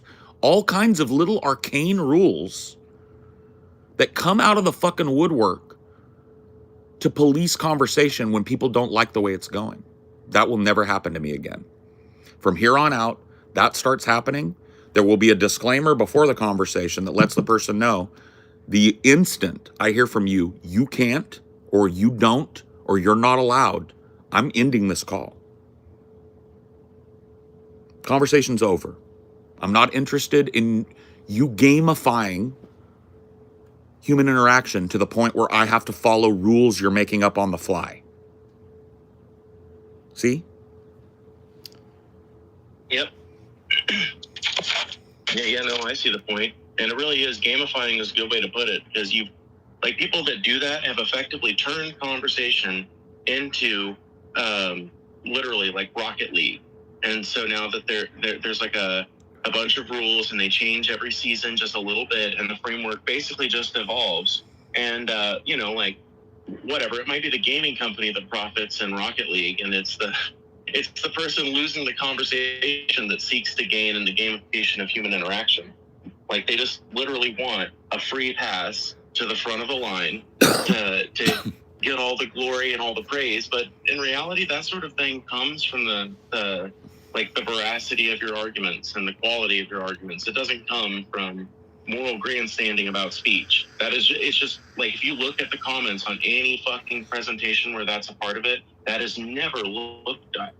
Like, it's never looked on kindly. Yeah. Never. And like, I've had probably 1,000 public personal conversations in the last 10 years. Right? And you've been watching me for a while, right. and other people have been watching me for a while. Can you think of one time that I ever put stipulations on what a person could or couldn't say, other than when I confronted Scotty about threatening me physically? No, that was the only thing I was going to bring up is, but I mean, I think that that's not the same thing, because like, that was like a matter of physical violence. Well, and not only that, but I wasn't telling him you can't say that. I was matching his energy in that moment. He said, "I'll kick your ass." I said, "I'll kick your ass." Now what? Now where are we? That's right? True. You never told him not to say it. No. Okay, you did say that? Yeah, I did. I told him, yeah, I told him, if you don't like this from me, don't say it to me. Yeah, exactly. And that's not a language policing. That's not a rule. That's just conversation. See, I'm never the guy. I am never that dude. Not once in my life have I been the dude that goes, you know what? I'm going to beat your ass, bitch. That happened to me 3 times last night. 3. Oh my God. I was threatened. Discord threatened to have my ass beat. And when I gave it right back to them, and I was like, you ain't going to do shit. I wouldn't even give you the respect of the closed fist. I'd give you the open hand, and you wouldn't do shit about it. Now what? Then I was the one making threats. It's like, what? So it's never happening again. I'm never putting myself through the mental midgetry of trying to figure out whose feelings are going to get hurt, when this person is going to feel like they're trapped in a corner and isn't willing to say, oh, I guess I'm wrong about that. I'm not doing it anymore. You want to talk to me, you're going to get what I think. I'm going to use exactly the words and terminology that I think is required to get my point across. And if that's a problem, I'm out. Out. Not interested. Not interested in being part of a community that's like that. Not interested in talking to people who are like that. Period. If you're a sensitive little fucking wilting violet that can't hear language, you can't talk to me. If you're a sensitive little bitch that doesn't like when I use harsh language or take a tone with you, you can't talk to me. That's it. Because it's gonna happen. So if that's a problem, speak now or forever hold your peace. Because we're about to start a conversation. You know what I mean? And that's it. And there will be no brooking, no argument. The first time it happens, I will remind them once. Hey, remember earlier when you agreed, no tone policing, no giving me advice, no little broing me about what I can and can't do. One more time and I'm just going to hang up. There won't be a second. Second time, boo-doo.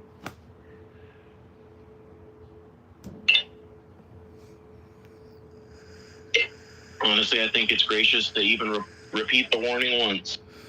I think you're right, but I don't think it's going to be long, Phoebes, until I have to, though. I think as I start doing this, I'm going to have to repeat it at least once to remind people what they agreed to at the beginning of this. Yeah. Because I don't think people are going to get it. I think people will go, oh yeah, that's fine, bro. Yeah, that's how I am. And then 20 minutes later, they're going to feel like a rat in a corner. And they're going to be looking for shit. This dude, this hillbilly guy that ended up muting me and mod-opping me last night when he said he wouldn't. Dude, earlier in the night when things were chill, he was talking about the place, the Discord server I was in. He was like, dude, this is the chillest place ever. You basically can't get banned or muted here. Like, the only rule is, like, you can't say the N-word, you can't say the F-slur and stuff like that, but you can do whatever you want, bro. We're not that type of place. This isn't a debate bro community. 1 hour later, he's muting me, screaming over me, white knighting for some guy that said he was going to beat my ass. It was just like, these people live in a fantasy world. I checked right before I went live. The dude I was arguing with last night at 2 a.m. is in there still. He lives there. That's his home. Oh my That's his fucking social group. God. He's in there now. And he was in there at 2 a.m. And he'll probably be in there at 2 a.m. tonight. Almost guaranteed. This guy spends his life on Discord. So that's why he tried to police me, because his little world was impinged with somebody who doesn't back down when you say you're going to beat him up on the internet. And he had to do exactly what he told me he never does. Start muting me up, start threatening to ban me. And as soon as he did that, I just went, boop, boop. Nope. Not interested in letting you fucking pretend that your ops are a win. Nah. See ya. This person sounds like a child. The whole group was grown men and women that had the mentality, the conversational mentality of children. In fact, that's doing children dirty. Most children aren't anywhere near as sensitive about topics or language as these grown adults were. Yeah. So I take that back. I was about to do children dirty. Children are better at going with the flow of a conversation. Yeah, they are. No, dead ass. They are. Yeah, because when I was 14, I was all about, using I was desperately trying to find creators like you when I was 14. Well, I mean, that's the age I was when I, fell in as a Tajika fan originally, right? Yeah. And, that was all because I was looking for people with that exact attitude. Like, I don't give a fuck what you think I say. Listen to the arguments I'm making and get over the language I'm using, or fuck off. I was desperately searching for that kind of thing. So yeah, it's worse than kids. It's worse than fucking kids. And frankly, I don't want to monopolize your channel's time, but I'm just going to say this. I feel like there's a lot of fucking behavior being done by grown adults right now that puts the immaturity of children to shame. It's infantile. Like this neat shit. The rise of that. You're right. You're right. Yes. It's infantilizing, Phoebes. Adults Yeah, 'cause when I Do you was know how many times when I got with Amelia and I talked about the age gap that's between me and Amelia? Do you know how many times I was called a groomer for being with a 21-year-old woman? Yes, I do. Yes, I do, because I'm 27 and my partner is 20. And I have heard endless shit over the last 2 years because of that. So it's just like that. It's puritanical. It is a level of a level of conversational puritanism that I'm almost shocked and dismayed that I allowed it to go on so long in my life, because I thought that it was the right thing to do, to not hurt people's feelings, to not try and put people off right off the jump, and to respect people's boundaries. But you know what? People have taken, you give them an inch and they take a mile. They've taken that common courtesy that I provide to people and they've used it as a weapon. They've weaponized it so that they can win conversations that they have no business even being in. And it won't happen again to me. I'm done. I on a personal level, one-to-one, if you're sitting across from me, I don't want to hurt you. I don't want to hurt your feelings. I don't want to make you mad, sad, or otherwise. But on the internet, in a conversational setting with multiple people in it, I give a fuck about you, your trauma, your childhood, what you've been through, as it relates to my language. If that's what we're talking about, I'll listen, right? But if it relates to my language, if you're telling me what you've been through to get me to stop saying X, Y, or Z, no, I don't care. I'm not responsible. I am in no way, and never have been, and never will be, responsible for your mental state. Ever. Ever. Well, that's what I was about to say. That's what I was about to say in response, is just literally like, there is a responsibility on people. Like, you've been through enough mental health care. I know that you've probably heard this from therapists and doctors and stuff. Other people are not from whence your good mental state should come from. You have to do the internal work that it takes to deal with the things that have traumatized you in your life, to come to terms with them the best you can, and to heal look, from dude, them, everybody's trauma is different. Everybody deals with it different, but it's none of my business anymore. None. I'm not part of your therapy plan. I'm not interested in helping you get over it. I can't. It's not my job. Well, that's what I'm saying, is that, You're not, I'm not, nobody on the internet is except their therapists and the doctors they pay to be involved in that care. They shouldn't be coming to us for it. Yep. So yeah, man, I felt like I'd spent about 2.5 hours desperately trying to tiptoe and bottle feed a group of grown-ass adults last night, and I finally got a belly full of it, and they fucking flipped their shit that I wouldn't do it. And I was like, this is a problem that isn't just about this incident. Because you know, after I left there, I was like, what a fucking waste. And then I was like, you know what? It wasn't even just these people. This is the springboard for me, was this incident. But this is a problem that is internet-wide, interpersonal-wide. It is something that nobody's really talking about other than conservatives who are turning it into a punching bag weapon against liberals and shit. It's not being talked about seriously by anybody, right? And I'm going to change that. I'm going to change that. This is going to be my new thing that I harp on for the next 6 months, and everybody's going to be sick of hearing it. But this is how it works, you know? Yeah. No, like I said, I think it's I mean, you know, it's funny, like, you bring up the conservatives using it as a punching bag against liberals because, you know, when I first started talking about the matter, one of the things I noted about it is how I think, in my opinion, it's actually, like, I think the conservative argumentation, good, bad, right, or wrong, I think it's kind of worked, at least with a lot of normies and, like, independence interests, those sorts of types that might, in theory, vote for a good independent or good third-party candidate, but not if it's allied with the DNC and all that kind of thing, right? Yeah. I do think that argumentation has kind of worked because I don't think that language policing is honestly that popular a policy outside of people my age and younger. Well, it's not even people your age don't even like it. It's a college thing. Well, yeah, it's like honestly, it's like a collegiate thing. It's an academic thing that has escaped into the wild, and a bunch of midwits have grabbed on to this stuff that they have no context for. They grab a soundbite, right? And they run with it and they go, oh yeah, this is how people need to talk now. And we've allowed them in this space, the internet, we've allowed them to enforce these arcane, constantly shifting rules. And we've gone along with it with the idea of tolerance in mind. No more. My tolerance is at an all-time low. You don't come to me for tolerance. You come to me to hear what I think. And if you don't want to hear what I think, and what I think is apt to upset you or your life or your trauma, we can't talk. I am not going to deal with somebody's delicate psychology to talk to them like an adult about a public issue. Period. No. Right, and you shouldn't have to. To me, like I said, sitting down and talking to a motherfucker like this is the ultimate tolerance. I'm giving you my time. I'm giving you my attention. Oh, 100%. Yes.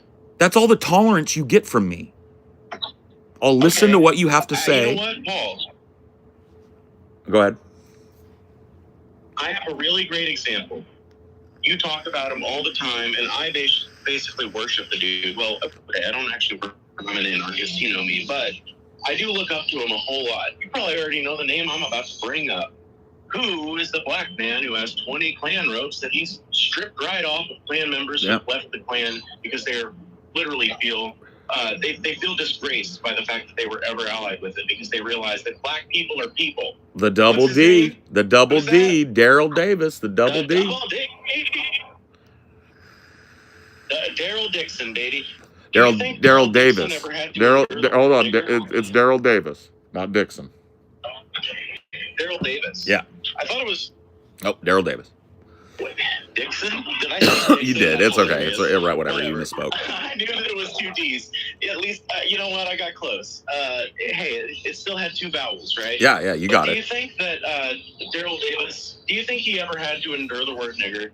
Yes. I bet he did. Yes. In fact, he talks about having had to. Yes. Do you think he ever had to endure people talking about black people as if they were monkeys? Yes. He talks about how he did. Yes. 100%. Yes. Should he have had to? Now. Let's be clear here. Should he have had to endure that from some yokel? No.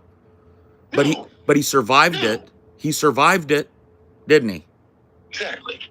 There you Yeah, go. he survived it. And and you know what else he did? Clan leaders are incredibly influential. They're normally just regular working class people. That is one thing about the clan. It's not a bunch of like, there are rich people in the clan, but the leadership of the clan is not largely like giant fucking rich fucks. It's local yokels. It's and, mechanics and shit like that. It's local yokels. But they are influential in their community because in a community where the clan is strong, like I grew up. Have you ever heard the name Frank Ancona? Yes, I have. I grew up in his town. Really? Like Park Hills, Missouri. Yes. Park Hills, Missouri is like 15 miles away from Leadwood, Missouri. My ex-best friend, Elena's, is literally from that little town. That tiny little town in Missouri where Frank Ancona called home and was murdered and dumped in the Big River. I used to cross that Big River every day on my way to the Eastern Reception Diagnostic and Correctional Center. Literally. Every fucking day. So, like, I come from an area where the clan is big. I come from an area where if you have a car, if you have a car with like a lot of leftist symbols on your car and shit, you park it in a Walmart parking lot, there's a good chance you're going to come back to KKK flyers on your car. If you have a bunch of Trump flags on your car, there's a good chance you get back to your car with a different kind of KKK flyer on your car. And when you live in an area like that, the Klan is incredibly fucking powerful.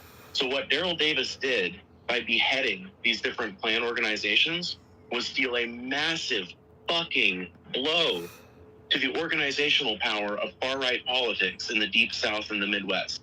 That is more powerful than any language policing policy has ever been. Yeah, no, you're right. There's more power in open conversation than there is in limited and restricted conversation.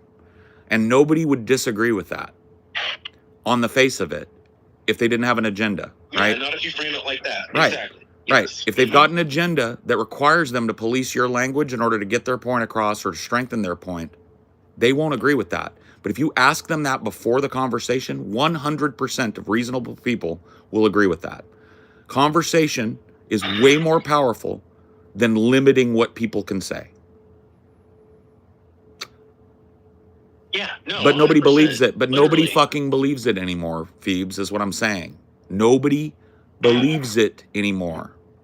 And I never stopped believing Not it. enough people believe it. I 100% agree. I don't think nobody does, but I think way few people do. And when it comes to the creator sphere, there might be like, I don't know how many other creators, because obviously, like, I've heard you talk about it. You know that my channel is founded on the principle of arguing with conservatives and treating them like a human as long as they treat me like a human. Sure. Like, so how many other creators do you think are preaching this message of like radical tolerance, like radical free speech absolutism? Like, I don't know of any, really. Dude, did you happen to see? I mean, obviously, you weren't in the chat when it happened, but did you happen to see last night when I confronted one of these subreddit guys that was on an alt and misgendering you in our chat? Did you happen to see that? Yes, and I was gonna tell you, thank you for that. What you said in response to that, Dork, was it literally made my whole night. Well, good. I'm glad, but You. it wasn't to chuff you up. I'm glad that it made you feel good, but it wasn't to chuff you up. It was the truth, right? And that fucking triggered me so hard last night because I was just like, fuck this person, right? He's using a picture that he scalped off of my wife's private fucking account, right? Of my cat. Right? And he's in there, he's misgendering you to get back at you, right? And I was like, you know what I don't want to reiterate it, but I was like, the funny thing is about Phoebes is like, she will never, ever be diminished by somebody else's derision. She's fed by it. She's a human being and she exists unapologetically. And you being a regressive little bitch is never going to change that. Ever. Right? No, and these are the same motherfuckers. Ever. The dude that got on an alt with a picture on it that he scalped from my wife's account to get my goat, right? He is the same guy that's running around crying about me calling Alchemist Soil a faggot. Guaranteed. Guaranteed. Oh, dude. Same dudes, same community. dude, it's funny that you bring this up. I'm glad the conversation went here because I know for a fact that it's not, he's one of them, but there's a little gang of about 10 to 12 people, as near as I can tell, who have decided that because I didn't language police you for saying the word faggot, that I deserve to have a bunch of transphobia thrown at me. Right. That thread that got taken down, but that was up, it had a few different people talking about how I got screenshot of that, by the way. Oh, you did? Nice. I wanted to just I'm keeping a little archive of their little fucking shenanigans over there. There was another conversation where somebody doxed me over there, and they were like, "Hey, we can't." For real? Yeah. Somebody put up my address, or not my address, but the city I live in, and they were like, "Hey, we're not actually going to dox Paul." And I'm like, "You're not?" Motherfuckers, dude. I was like, "You're not going to dox Paul? You already did." They knew what city I lived in. They knew what city I lived in before anybody did, because they looked at Amelia's account and saw that she was active on the subreddit for the city we moved in. So they doxed me long ago. It's like, where is this? Where are the lines? This is what I'm talking about. Rules about rules is the name of this. Where are the rules? Yeah, I know. Who's supposed to follow? How are you ever supposed to follow these little rules that we've allowed people to set up for who gets to say what and when? So I, a bisexual dude, call another dude that I didn't even know was gay a faggot. And it's 5 alarm fire, spread it all over fucking Reddit. Then on the same subreddit, they're misgendering the fuck out of you and doxing me. Yes. It's like, and not just on that subreddit.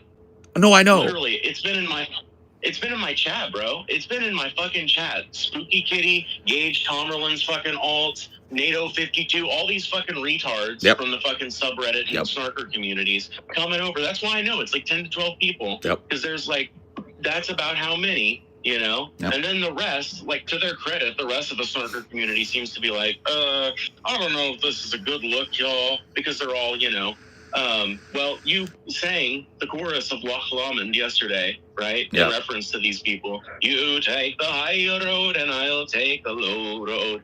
And they all want to take the high road, right? So naturally, a few of them have like grown a sort of a conscience about it and they're obeying their own standard.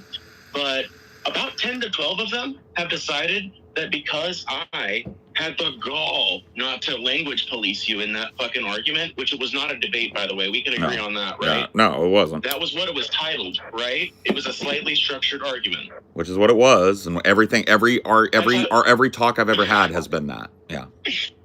Right, and that's what that's why I titled it that, and that's why I fucking have defended it. Like, when I looked at my messages, when I first messaged Alchemist Soil, because when you first talked about it, I wasn't sure exactly what the terms were, so, you know, I just presented them as like a timed moderated thing. But as we went through the conversation, you see me say, and actually it's not going to be that well time kept either, you know? Look at it as more like this after me and you talked about it more on stream. So, like, the fact that this dude is now going around acting like this is a fucking, like that was some professional level conversation. Yeah. Like he needed Jake Tapper to moderate it or some shit. It's just fucking absurd to me. I love one of the things too. I just want to make a point before I forget it because you brought it up. It made me think. I love that when we talked to the guy, he had nothing to say about your moderate. He was like, "Yeah, I think the muting was a little whatever, but it was fine. It was cool. We'll do this again." And then two days later, well, I'm never talking to this idiot again. It's just such pussy behavior, bro. And I'm so sick. Oh, he called me reprehensible. Yeah, I know. You're reprehensible, but he doxed my wife and sits on a server that misgenders people and fucking spreads rumors and lies about people. Yeah, but you're the reprehensible one. It's just fucking. He's a sewer rat. Yeah, he's literally a paper bag that's afraid of somebody telling him what he looks like, but he loves telling other people what they look like. He's just a coward, just a little chicken heart. You know what I mean? And I've wasted a lot of time. But listen. I love conversation. I believe it changes the world. I've wasted so much of my fucking life attempting conversations with people like that. Never again. Never again. They will agree that there is no rules about what I can say and how I can say it, when I can say it, prior to ever saying a syllable to me. There will be no conversation until we have come to terms that we're about to have a conversation. And then if they want to agree to that and then afterwards try and spin it like they didn't, that's up to them. I've got them in 4K saying they agreed to it. So if they want to act like me saying faggot was the worst thing in the world after I told them I was going to say anything I wanted, that's on them, right? But they're not going to get to recontextualize and decide I live by a different standard than they do because they're paper bags. It ain't going to happen. I'm not that guy. I go into the hive. I talk to them directly. Right. That's the thing that gets me about all this is that they want to cry about, well, it's like you said earlier about conversation being the most, what did you call it? The most radical form of tolerance, or like the most direct form of tolerance. They want to cry about your conduct and shit, and they don't want to engage in the actual arguments. It's like you said, it's basically just a way to shield themselves from having to actually argue about anything or address any of the substantive points by hiding behind someone else's conduct. It's a way that it's like a really weak-wristed way of trying to wrest the conversation away from somebody else. Yeah. And ultimately, it ends up being a conversation stopper. Which is the saddest thing about it all. That's why because it's people done. Get sick of it, just like you and I have. Well, that's why it's done, though, Phoebes. It's not done because this person is genuinely offended by something you've said. It's done to attempt to stop a conversation that they feel isn't going in their direction. The ultimate coward's way of having a conversation. And I will not abide it ever again. My tolerance runneth dry. No more respecting one-toothed hillbillies' little fiefdoms where they make up rules and change rules on the fly. No more. No more. I went over there respectful as all fucking get out, dude.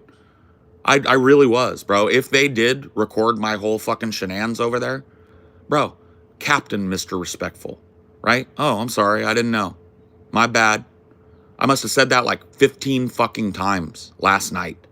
And it got to a point where I'm not doing this. I see what's happening.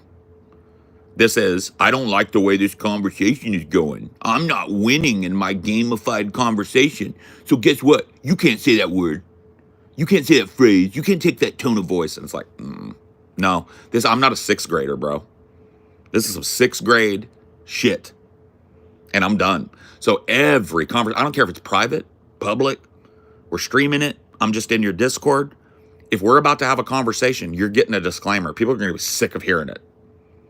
But I will not have one of these motherfuckers recontextualize their whole... Alchemist Soil's fine with everything that happened the night of. And then 3 days later, when he releases his big expose video with his girlfriend in the room, it's all suddenly oh so unfair and he doesn't want to do it again. Pussy. I'm sick of pussies. I'm sick of pussies, bro. I'm tired of people who are so fragile and frail they can't conversate. I cannot. These poor wretches, I cannot elevate them to normal human status, despite trying. So I'm done. I'm done. No, like, that's the thing with people like that is that they like, not only have they given up any like principles, they've given up any interest in having like productive dialogue. And so like attempting to make fully functional, fully actualized human beings out of them, like I said, unless you're their therapist or you're their mental health professional or something like that, you don't even have any hope of getting into it. And even if you are, I mean, the widespread prevalence of this problem proves that there are plenty of mental health professionals that aren't very good at their jobs or aren't very able to affect very much in the lives of these people. Because there's just like such a preponderance of this shit. Well, and I dude, like, to believe that all of these people are just untreated cases. Last night, I had this moment of fucking sad clarity as this dude shaking with rage. What an alcoholic's call. Yeah, shaking with rage, right, is telling me that my life is sad.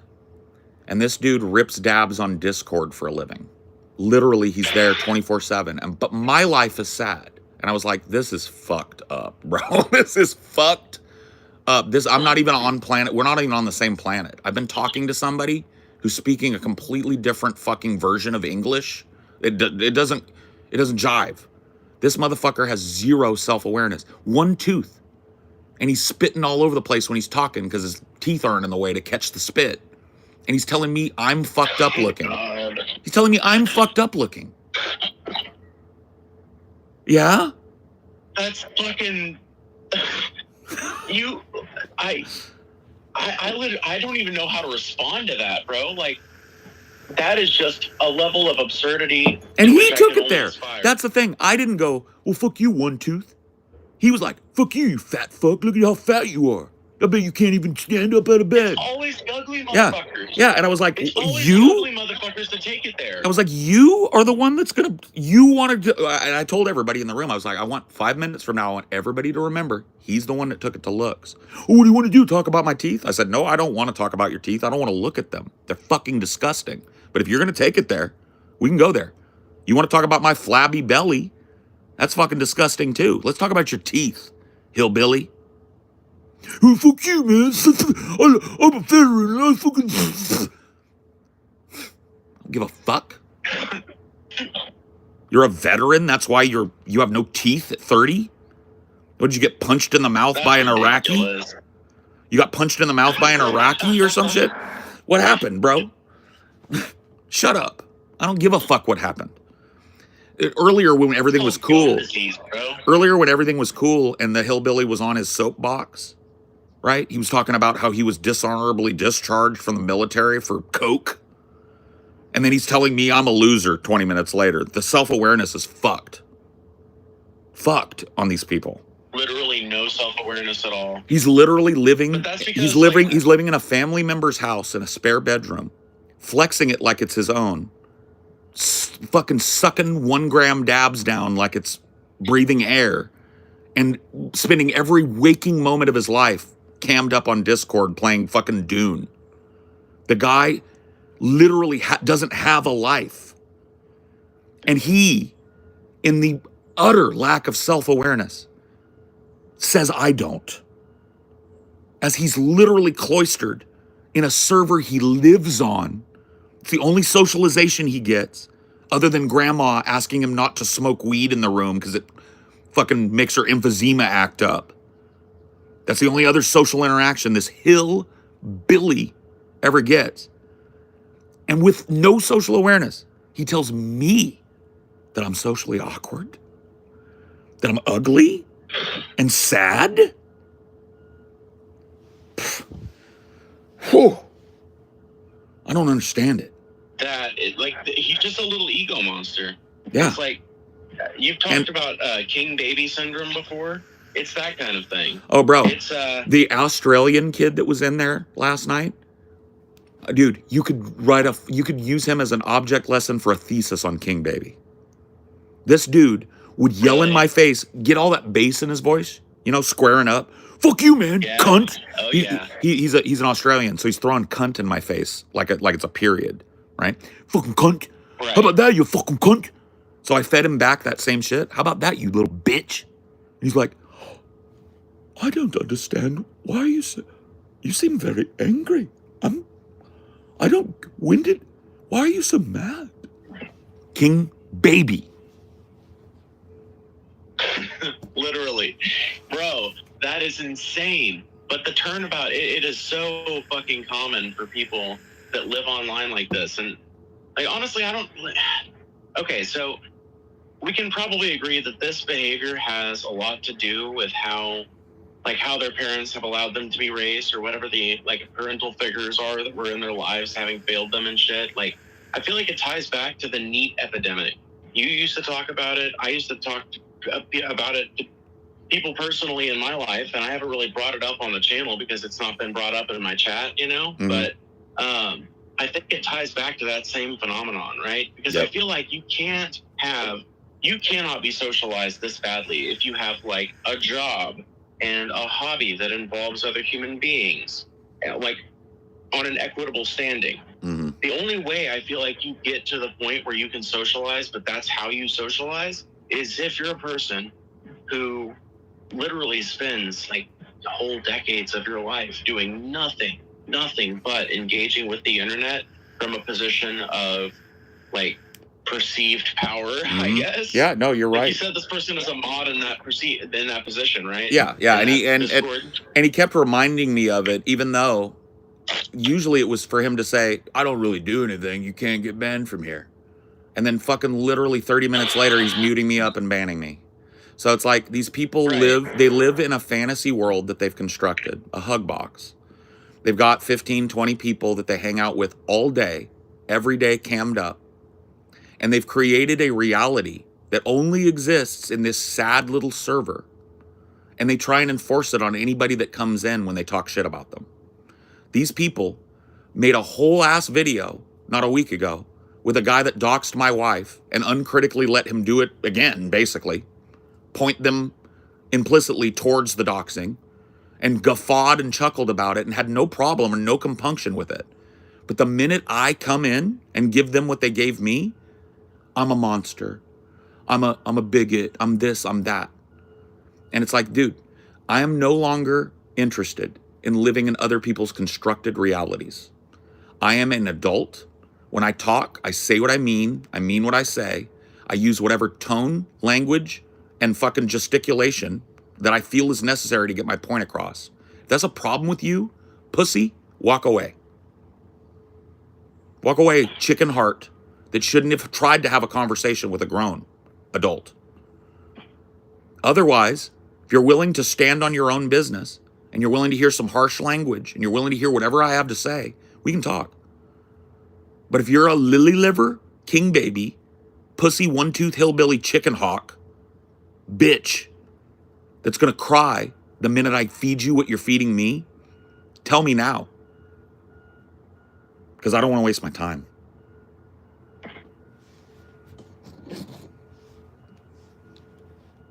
I mean, I hope you know I'm not. No, trust me. No, that wasn't angled at you. I get that was rhetorical. Okay, right? I just wanted to make sure. I figured it was. But yeah, no, I think that sort of thing needs to be more commonplace amongst creators who engage with their chat and creators who engage with their hater communities and shit. Like, fuck the idea of a hug box. You know, fuck the idea that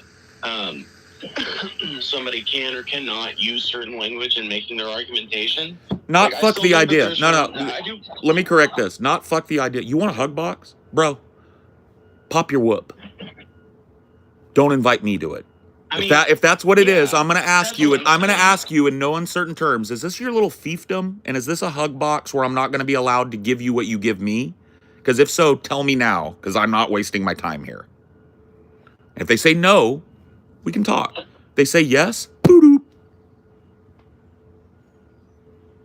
So I don't care that people have them. I guess I'm saying I don't care that people have them in their like on a personal level, but I think like as far as like quote unquote the discourse, you know, I think we would all be better off if when it comes to public discourse. So exchanges like you and Alchemist Soil had, it wasn't a debate, but it was public discourse. And I think in exchanges like that, we would all be better off if we could all agree to a disclaimer like that before the proceedings begin.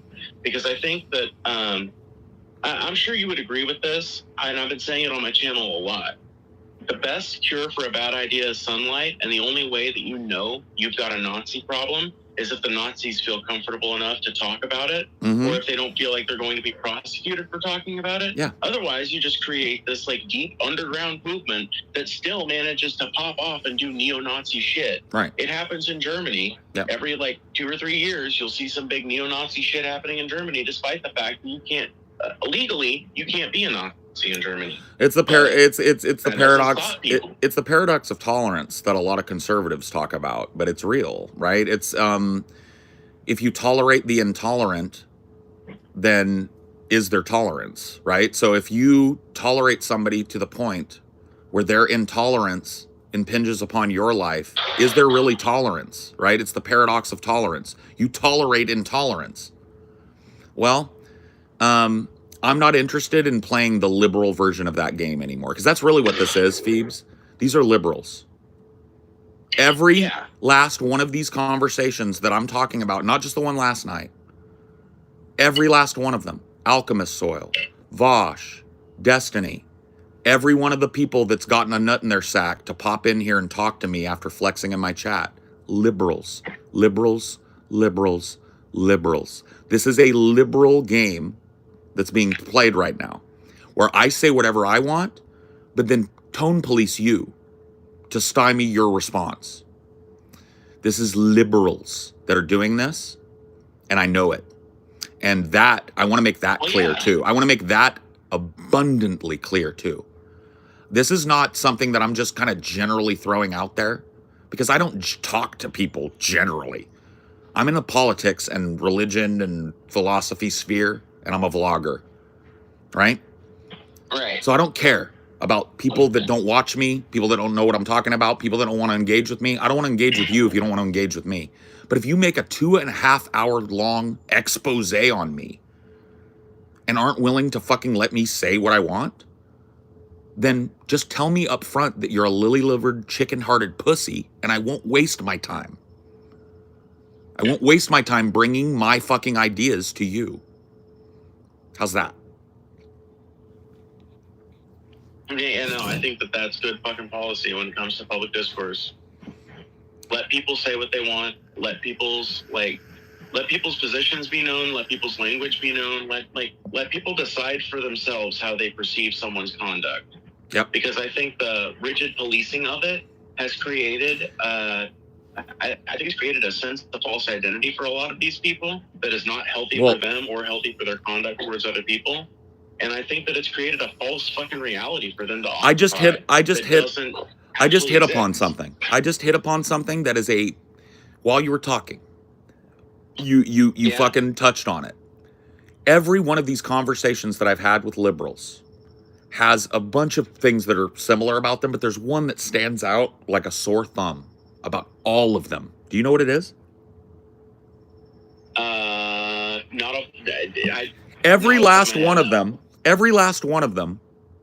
post-mortem, recontextualize what I said and how I said it in order to make me wrong.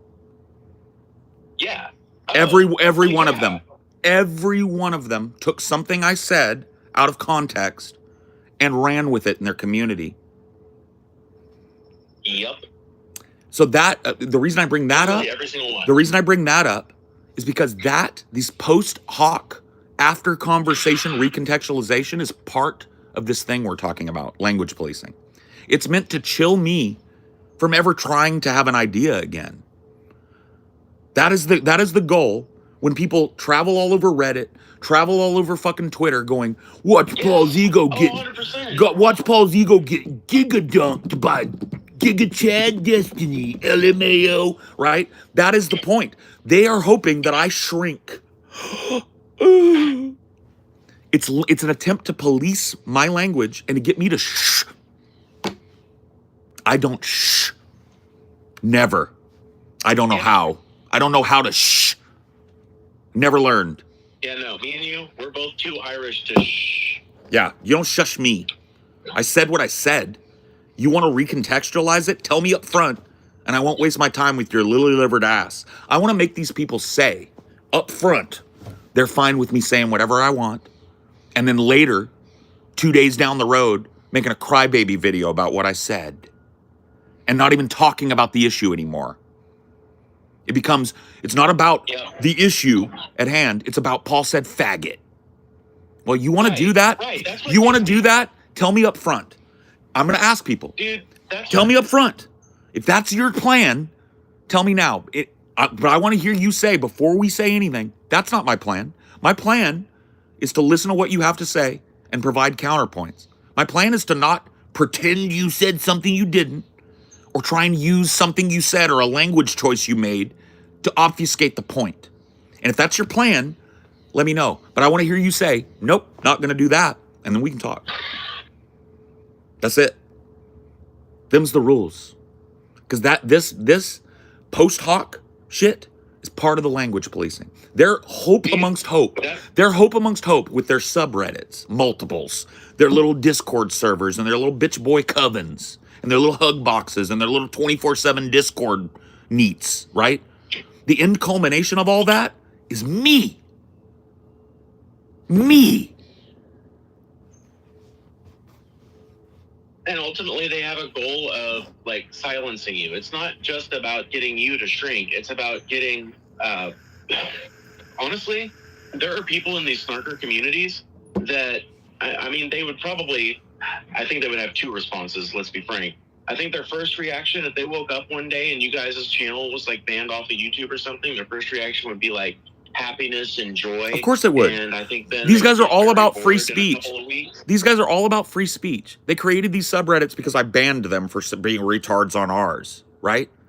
And then what is the whole point of those subreddits? They want me to break, cry, and disappear from the internet in a big flame out. What's free speech about that? Like, What is they free don't give a speech about shit. that? What is This free way it speech about? happens. What is free speech? What is pro-free speech about taking somebody that disagrees with you and trying some gay little op internet hate train to get them to go, everybody hates me, I'm gonna delete everything? Is that freedom of speech in your world? So live by the courage of your convictions, or don't bother me. Don't even waste your time engaging me in a conversation. Because I don't have time anymore, man. Yeah, no. I'm dead. 100%. Tired of it, Phoebes. I'm dead. Tired of the gamification of conversation to the point where people win by changing the rules. I'm over it. There are no rules. So right now, I want to get this out. There are no rules to my conversations starting today. I don't care what you've been through. I don't care what your trauma is. I don't care how you were raised, what your race, color, or creed is. I don't care who you fuck or how you fuck them. I don't care. There are no rules.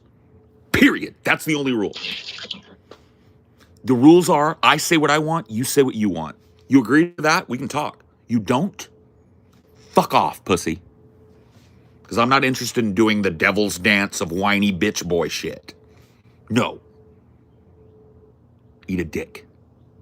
Yeah, no. Forever. And it's not just changing the rules of the conversation while the conversation is going on. It's also they currently feel like they have the ability to rewrite the narrative because you break some unwritten rule of conversation that was never agreed to. Making people agree to this up front, like literally gives them the inability. It makes it a lot harder for them to rewrite the narrative when they get sick of people explaining why the fuck they look so bad. It gives them one less avenue of response because you can just pull that clip and be like, here's literally where you agreed to an equitable, to a conversation where we both get to say what the fuck we want to say. Yep. Here's where you had no problems with it before. So this crybaby video afterwards looks pretty stupid, player.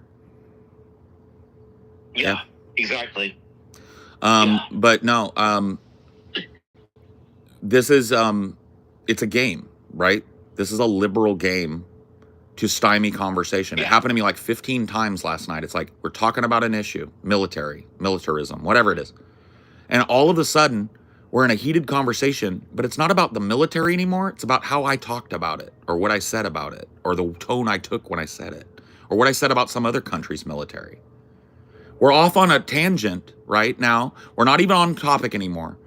And the topic has now become what I can and can't say. I can't think of a less interesting topic. And for years, for years, I've been allowing people to do that to me. Liberals. Post hoc, pre hoc, you can't say this, watch your tone, watch this. And I've tried to, in a fucking spirit of tolerance and empathy, I've tried. I'm done trying. Because it's a game. It's not about tolerance and it's not about empathy. It's about them thinking they can win by shifting the tone of the conversation to my personal fucking way of being. To their personal grievance. Right. Their personal grievances and to your way of being. Yes. You don't like how I talk. You don't like my tone of voice. You don't like the words I use. I don't care. That's not even a topic that I would spend 5 minutes debating with somebody. It's a tactic of small minds. Yes. It's a tactic of small minds, dude, to get people off of the fucking ball, to get the conversation to an area where they feel comfortable with, because the only thing of meaning that they ever talk to anyone in their real life about is their fucking own conduct and their fucking complaints about everybody. There's this thing. And that's the only way that they can engage with human beings when it comes to confrontation. There's this thing, Phoebes, that people do. Once again, you're great because every time you talk, you hit on something that makes you go, aha. There's this thing that people do, and I'm just chuffing you up a little bit, but it's true. Yeah, for sure. I appreciate it. No, there's this tactic that people do, and it's another one of these tactics, language control tactics, right? Oh, fuck. Oh man, I had it, and now I spent too much time getting to it. Pothead Paul. Pothead Paul. Anyway, whatever. I had beefs too. I do the same shit. What were we? God, fuck. I wish I still had it, but I don't. It's okay. Weed has its downsides. Weed does have its Fuck. downsides. It was good too. I wanted to say it. Well, yeah. I mean, I don't know if this is what I was going to say, but these communities are a broader part of this language policing, right? Rules for me, not for thee, right? That sort of mentality, and everybody does that in their own personal space, right? I do it here all the time. Do as I say, not as I do, right? But I'm upfront about that shit. Nobody ever doesn't know what they're gonna get with me, right? And if they don't, they find out real quick, and it's up to them to decide if they want to continue. But it's like they have no reason to be shocked that Paul got salty, right? Well, yeah, exactly, because you're literally like, what is the first nickname that was appended to you in the community? Salty Paul, round as a ball. Dude, exactly. What the fuck did they think they were gonna get? Did they think Why that? the fuck? That's the thing that gets me. Did they think that was an That's the ironic? thing that gets me about this shit. Did they think that was like an ironic nickname, like calling the quiet guy Loud Voice or calling the short guy Stretch? You know? I don't know what about your content made them think that. That's what gets me. Alchemist Soil, if he's been a fucking fan of yours since the DP days, which we know he was because he was laughing at. He said it. Like, he said it. Memes, and he said it. Yeah, he said it. Yeah. He said it, but somebody could bullshit. I know that he's a fucking DP fan because he laughs at DP memes that only an early DP fan would get.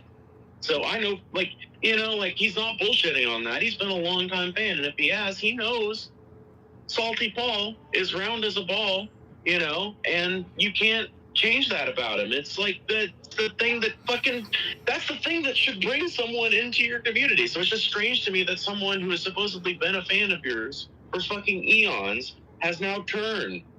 Because your Bernie rhetoric, is that new? No. You've literally been talking about Bernie since 2016. It was the DP days. Yes, it was the DP days when you said Bernie is a fucking shill. He's going to be a corporate DNC sellout for the rest of his life, and it sucks.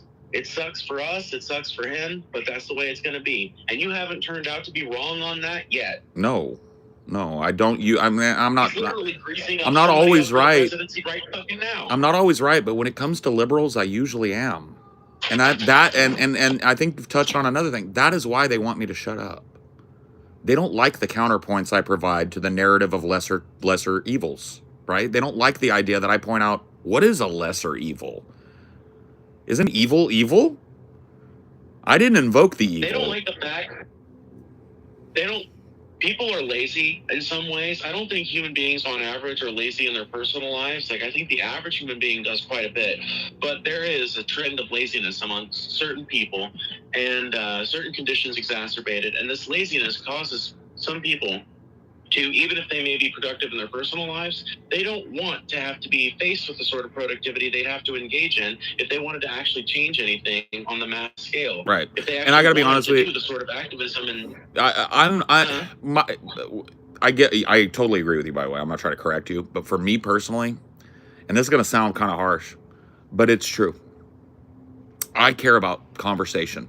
I care about my life, and I care about my ideas and interacting with other people. I'm not trying to save the world. I'm not. I don't care. It's not my job. I'm not trying to change every goddamn thing. I know I'm not the catalyst for that.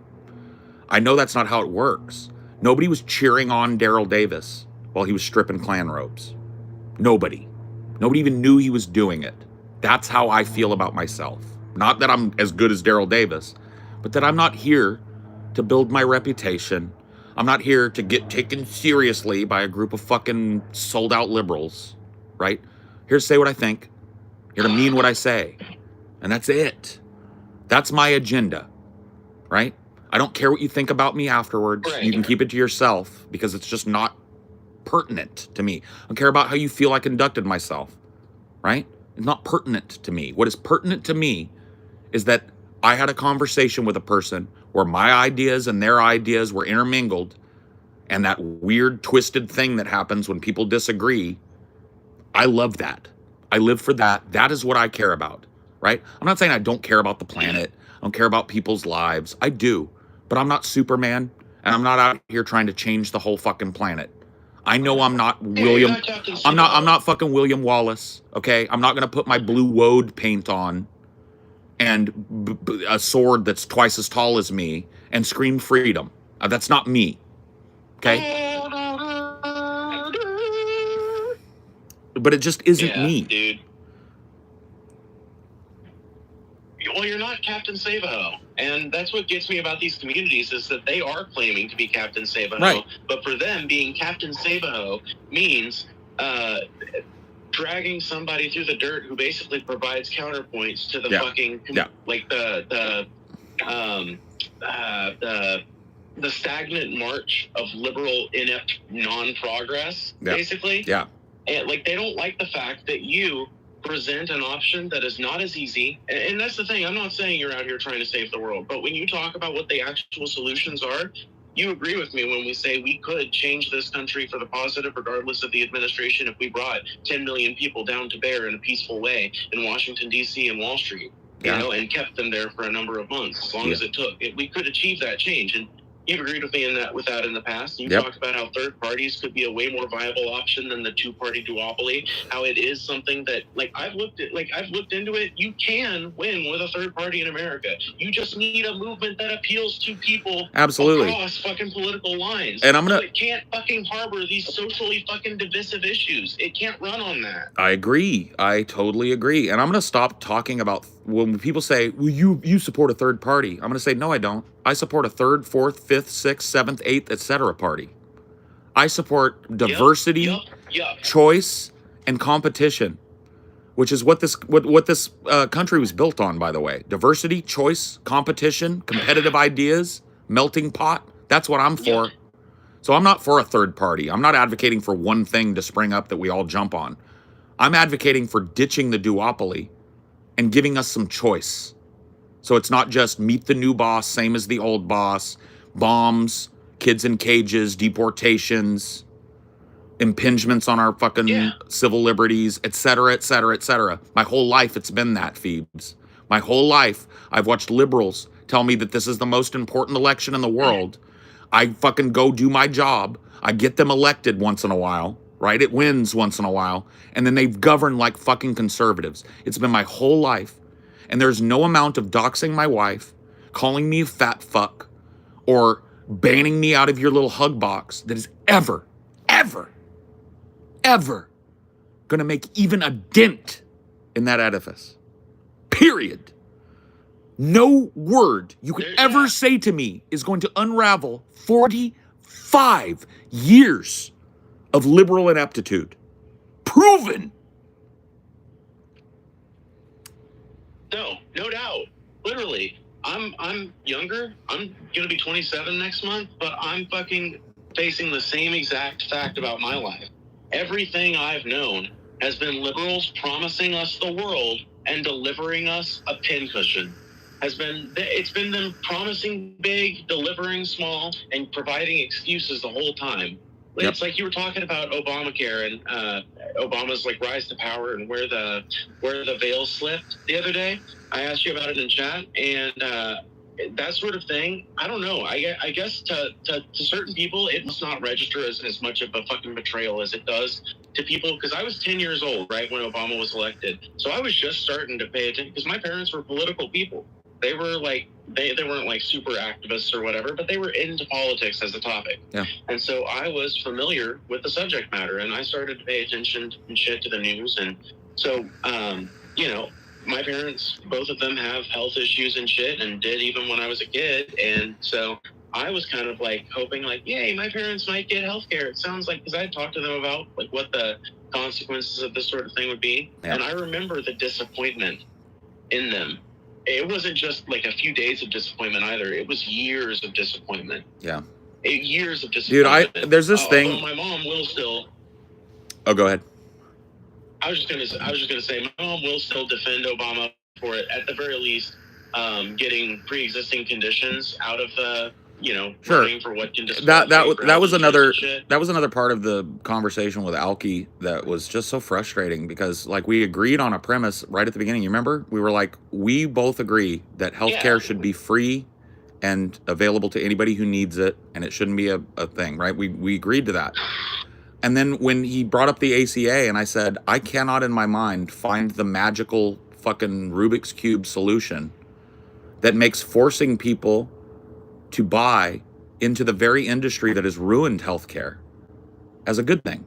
I don't know how you're going to make the argument that that moves us closer to the thing that we agreed on. And he just could not conceive of the cognitive dissonance between his two positions. And that's liberalism. Liberals, there's a quote that I saw, and I wish I could attribute it. Liberals are for every, sorry, I'll say it again. Liberals are against every war except the current one, and for every social movement except the current one. Yup. Yep. I don't know who said it either, but it's 100% true. That's basically what they're faced with as a movement, is that, like, and that's why they're a symbol of ineptitude. That's why they're a symbol of non-progress. Yep. And stagnation. Yep. Is because when you're when what your politics amount to conservatism with a gay flag, you're not, like, you cannot move the country forward with that. And what gets me about a lot of people who are what I would call voting liberals, because I think there's a difference between liberal politicians and liberal mouthpieces and voting liberals. What gets me about voting liberals is a lot of voting liberals will claim to be fucking leftists. They'll claim to be, well, I'm a little more left than liberal. I think war is justified sometimes. And they basically give you a liberal's fucking lens of leftism, but it's a little more leftist than the fucking 60s. But it just goes to show you that what you just said is so fucking true, that they are literally representatives of, let's just keep doing things while we, we're going to say we're all for progress. We're going to say that, obviously we really want everybody to have healthcare. We think it should be taxpayer funded, but this is what we have to do in the interim. It's self-defeating. Their prescription, it's historical inertia. The end result of all their prescriptions and all their teardowns of people that don't think the way that they do, the end result of it is we are going to fix this burning world by doing what we did to get it, to set it on fire in the first place. Keep reelecting the same corporate vampires that promise that they're going to help and then do the opposite when they're in office. And then when they get out of office, you make the meek, mild, wimpiest argument of lesser of two evils, right? You don't even talk about how things are getting worse. You talk about how they're getting less worse. It's like, what are we even talking about yet? Let's all give a bunch of money and a bunch of our free time to elect a guy that is theoretically going to make things less worse by a microgram. He's going to slow down, maybe theoretically, things getting worse, right? But not stop the trajectory. He's going to make sure that the trajectory remains worse, but it'll be less worse than if this guy gets elected. It's self-defeating and futile, and that is why liberals cannot meet you on equal ground on this issue, right? Because every time they try and run to something that defeats their argument, lesser of two evils, so you vote for evil. I didn't say that. Yeah, you did, right? What is evil? I don't want to really talk about evil. You invoked evil, right? These people, they're rats. Their prescription is shrug, keep doing what we've been doing because it's whatever, right? And they dress it up like it's they dress it up like it's revolution. They dress it up like it's revolutionary leftism. They cozy up to the revolutionary left when they think they can make the argument that this liberal is better for them. And then as soon as the left doesn't go along with it, they throw us all under the bus, right along with the conservatives. Yep. And that's how they win. It's like a child. I'm everything proof. We're playing guns. I shot you. No, you didn't. I'm everything poof. And I'm sorry, dude. I'm not I will talk to any liberal that wants to step up. But before we do, we're going to have a little talk about what I'm allowed to say, because the answer is anything I want. And if you have any problem with that, language, uses a contextual usage of words or slurs. I don't care what it is. Topics that make you go, uh-oh. Let me know now, Have you ever, because I'd like to leave. have you ever heard the song "Baby I'm an Anarchist" by Against Me? Yeah. Dude, it's literally like, I'm just reminded of it when we talk about this shit, because it's like, this is exactly the fucking issue, right? But when it came time to throw bricks through Starbucks window, you left me all alone, you know? Yeah. We marched together for the 8-hour day and held hands in the street of Seattle. Like, that liberals love to ally with the revolutionary left whenever the revolutionary left is helping them to they make love a good left argument, aesthetics. right? They love left aesthetics. They love Right. the aesthetics of They love somebody that left cares. aesthetics. Yeah. They love the aesthetics And of they- somebody that cares. And so they're happy to put on the aesthetic when it feeds their narrative. But as soon as somebody with that aesthetic doesn't toe their lesser of two evils, let Obama put the kids in cages instead of Bush argument that makes no sense. Soon as that happens, you're under the bus. You're not reachable. We got to get rid of these leftists, right? They're all too happy to glom on to bring their centrist conservative asses over and dye their hair blue and hold up a pride flag in June, right? But when it comes time to actually hold to account, the fucking politicians are supposed to fix the things that you claim to care about. You're nowhere to be found. You're not on the bench. Right. You're not on the bench when you're called up. In fact, you're on the other team booing the very people you claim to agree with. So this duplicity in liberaldom, I'm done engaging with it on their terms. I'm done. Because that we got to the heart of it finally. It's liberalism, it's cowardice, and I will not engage with it a single time again. The new narrative about me is going to be rage quitting Paul. Because as soon as somebody tells me, you can't say that, don't talk to me that way, boo-doo. I won't even say fuck you. I won't even say goodbye. I wouldn't even say, oh, you broke the rules. I'm just going to leave. And people will get it eventually. Why did he leave? Why did he rage quit? Oh, maybe it was that thing he said before. Don't tell me what I can say. Don't try and tone police me. Maybe it was that. But if they don't make the connection, I don't give a fuck. People will get the message. No, but see, the people getting the message is tertiary to me. If they do, they do it. If they don't, they don't. It's about my time. I will not waste another second of my time in liberal land having arguments that only apply when they make them. No. No. We're gonna hash that out pre-conversation before things get heated. We're gonna say, I'm gonna use any word I want, any slur that's contextual, any combination of language. I'll use any tone of voice that I want. I invite you to do the same. If you're okay with that, we go on. If you're not, speak now, because if you try it halfway through this when you're losing, I will leave. You okay with that? Yeah, no. You okay with that? Yes. Okay, we can talk. That's it. Rules about rules. The rule is, I don't abide by the rules. The rule is, I don't like rules. I like conversation. I like free-flowing tangential conversation that isn't stymied by your trauma or your sexuality or your country of origin or your sensitivities about rape or molestation or whatever it is. I don't care. Sucks that it happened to you, player, but don't bring me your trauma bag and expect me to sift through it while trying to talk like an adult. You don't like it? Leave. That's it. Sorry. My tolerance well runs dry. I'm done. Don't care. Don't care. Care about I care about individuals. I care about you individually. But you as a concept with a paper bag over your face yelling on the internet, bro, I couldn't give a fuck less how traumatized you are. Couldn't give a fuck less which uncle diddled you. I don't care about your trauma. I don't care about what triggers you. Don't give a fuck.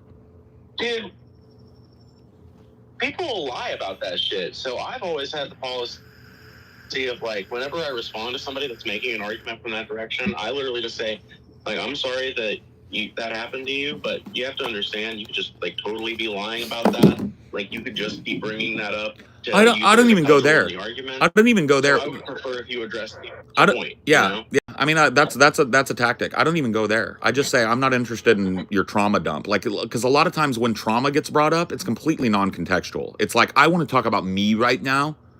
Oh yeah. I don't want to hear about your trauma unless we are unless the conversational topic is your trauma.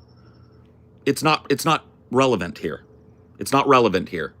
Unless you are a victim of the thing we're talking about, then your trauma is relevant because it's contextual. Right. Okay. So like if high crime rates in the cities get brought up or something, it wouldn't be wrong for you to bring up like the fact that you were, that you went through what you did when you were 16. That would not be like out of fucking context if you were using it as like a case study example. No. Or something. No, but I would never go into I would never go into a conversation or something like that. I would never go into a conversation with a liberal about electoralism and then find some reason to bring up I was carjacked and I don't like that and it makes me sad. I would never. I'm never looking for a reason. I'm never looking for a reason. For years, you would never. I'm never looking for a reason to limit what another person is saying because it might hurt my feelings. Right. That's what I'm saying. Like, I've been through some shit. Like, if the topic of childhood sexual abuse gets brought up contextually in, like it gets like if I'm on a show that's talking about it, because there's some like weird statistic that's being passed around or something, I can talk about myself as a case study, but I've never in my life brought it up as like don't talk about that because I feel uncomfortable with it. No. I have brought it up to tell people, don't tell me I don't know what the fuck I don't know. Well, sure. Don't tell me I don't know what the fuck I'm like talking context, about. context. I never brought it up. Context is king. Context is always king. Context is, yeah. If your trauma is part of the conversation, yeah, of course, bring it up. It's relevant. But if you're trying to keep me from saying something or taking a tone or going down a rabbit hole that's contextual because you can't hear about it, bro, I don't have you chained. You can leave. But I'm not going to be asked to police my voice because of your sensitivities anymore. Not once. And if you do it to me, boo-doo, we're done. We're done. Because the game is a zero-sum game. You get drawn into it, you'll end up like me last night, arguing about arguing for an hour. I'm not interested in arguing about arguing. I'm not interested in how you feel about it. I don't care about your one tooth hanging out there all day, playing Dune and ripping dabs all day. I don't give a fuck about you. I'm on the topic. And if you care about the topic, we can talk. But you, I don't care. You could live, die, or grow mushrooms in your butt crack. I don't give a fuck, right, about you. I'm on the topic. And if you think that your sensitivities are going to change how I talk about a topic, you're wrong. You used to be right.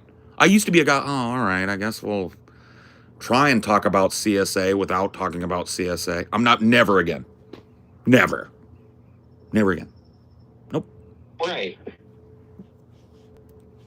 And I think it's ridiculous to expect people to to tiptoe around people's feelings in that way. The only way, once again, it goes back to the whole Nazism thing, but it applies to things outside of that realm. It applies to everything. The only way you get to enact, it's almost like the one thing that the 12-step program gets right, the first step to fixing a problem is acknowledging that you have a problem. If you don't let people honestly talk about whatever the issue is, you end up with a conversation that's built on a false premise, which is that some element of this conversation doesn't exist, when in reality it would have been there if the rules of conversation hadn't prevented its being brought up or whatever. So the only way to have honest and productive conversations, in my opinion, is to allow people to say more or less whatever the fuck they want. It's to leave your sensitivities at the door, and if you can't, don't have a conversation. At least not with me, right? If you want to have your sensitive little pussy conversation... Oh, I remembered it, Phoebes. It came back. There's a tactic I wanted to call out again. Fuck, am I going to lose it again? Don't do it, Palsigo. Yes. Don't do it, Palsigo. Don't lose it again. There's a tactic that people use that I want to call out. Oh, man, it was right there again! Oh, I hate being a stoner, but I love it. It was literally right there again. It came again and fled again. Man. Oh, shit. It's a tactic, though. Now, at least I know it's one of these pussy tactics that people use to control the flow of conversation. but I don't remember which one particularly Yeah. came to mind again. But fuck, man. Yeah, I'm just done. I'm done. Anyway, my phone's about to die, Phoebes. Thanks for talking. It's been cool. I'm gonna go, and I don't know what I'm gonna do today. I don't have any plans, so I guess I'll sit out here in the backyard and play with my dog and all that stuff. But thanks for talking. It's been nice to hear from you, and we'll do this again sometime. Yeah. Yeah, of course, obviously. All right. Have a good one, Phoebes. Yeah, of course. Y'all have a great night, and yeah, cheerio. All right. Cheerio. Cool. Yeah. Thank you. Thank all you guys for watching. Allowing me to get out the rant that needed to happen there, because that needed to happen. It was very, very frustrating to be just constantly gaslit and policed last night, and it won't happen again. It's just a waste of fucking time. Chickens will be chickens. Anyway, I gotta go. I'll see you guys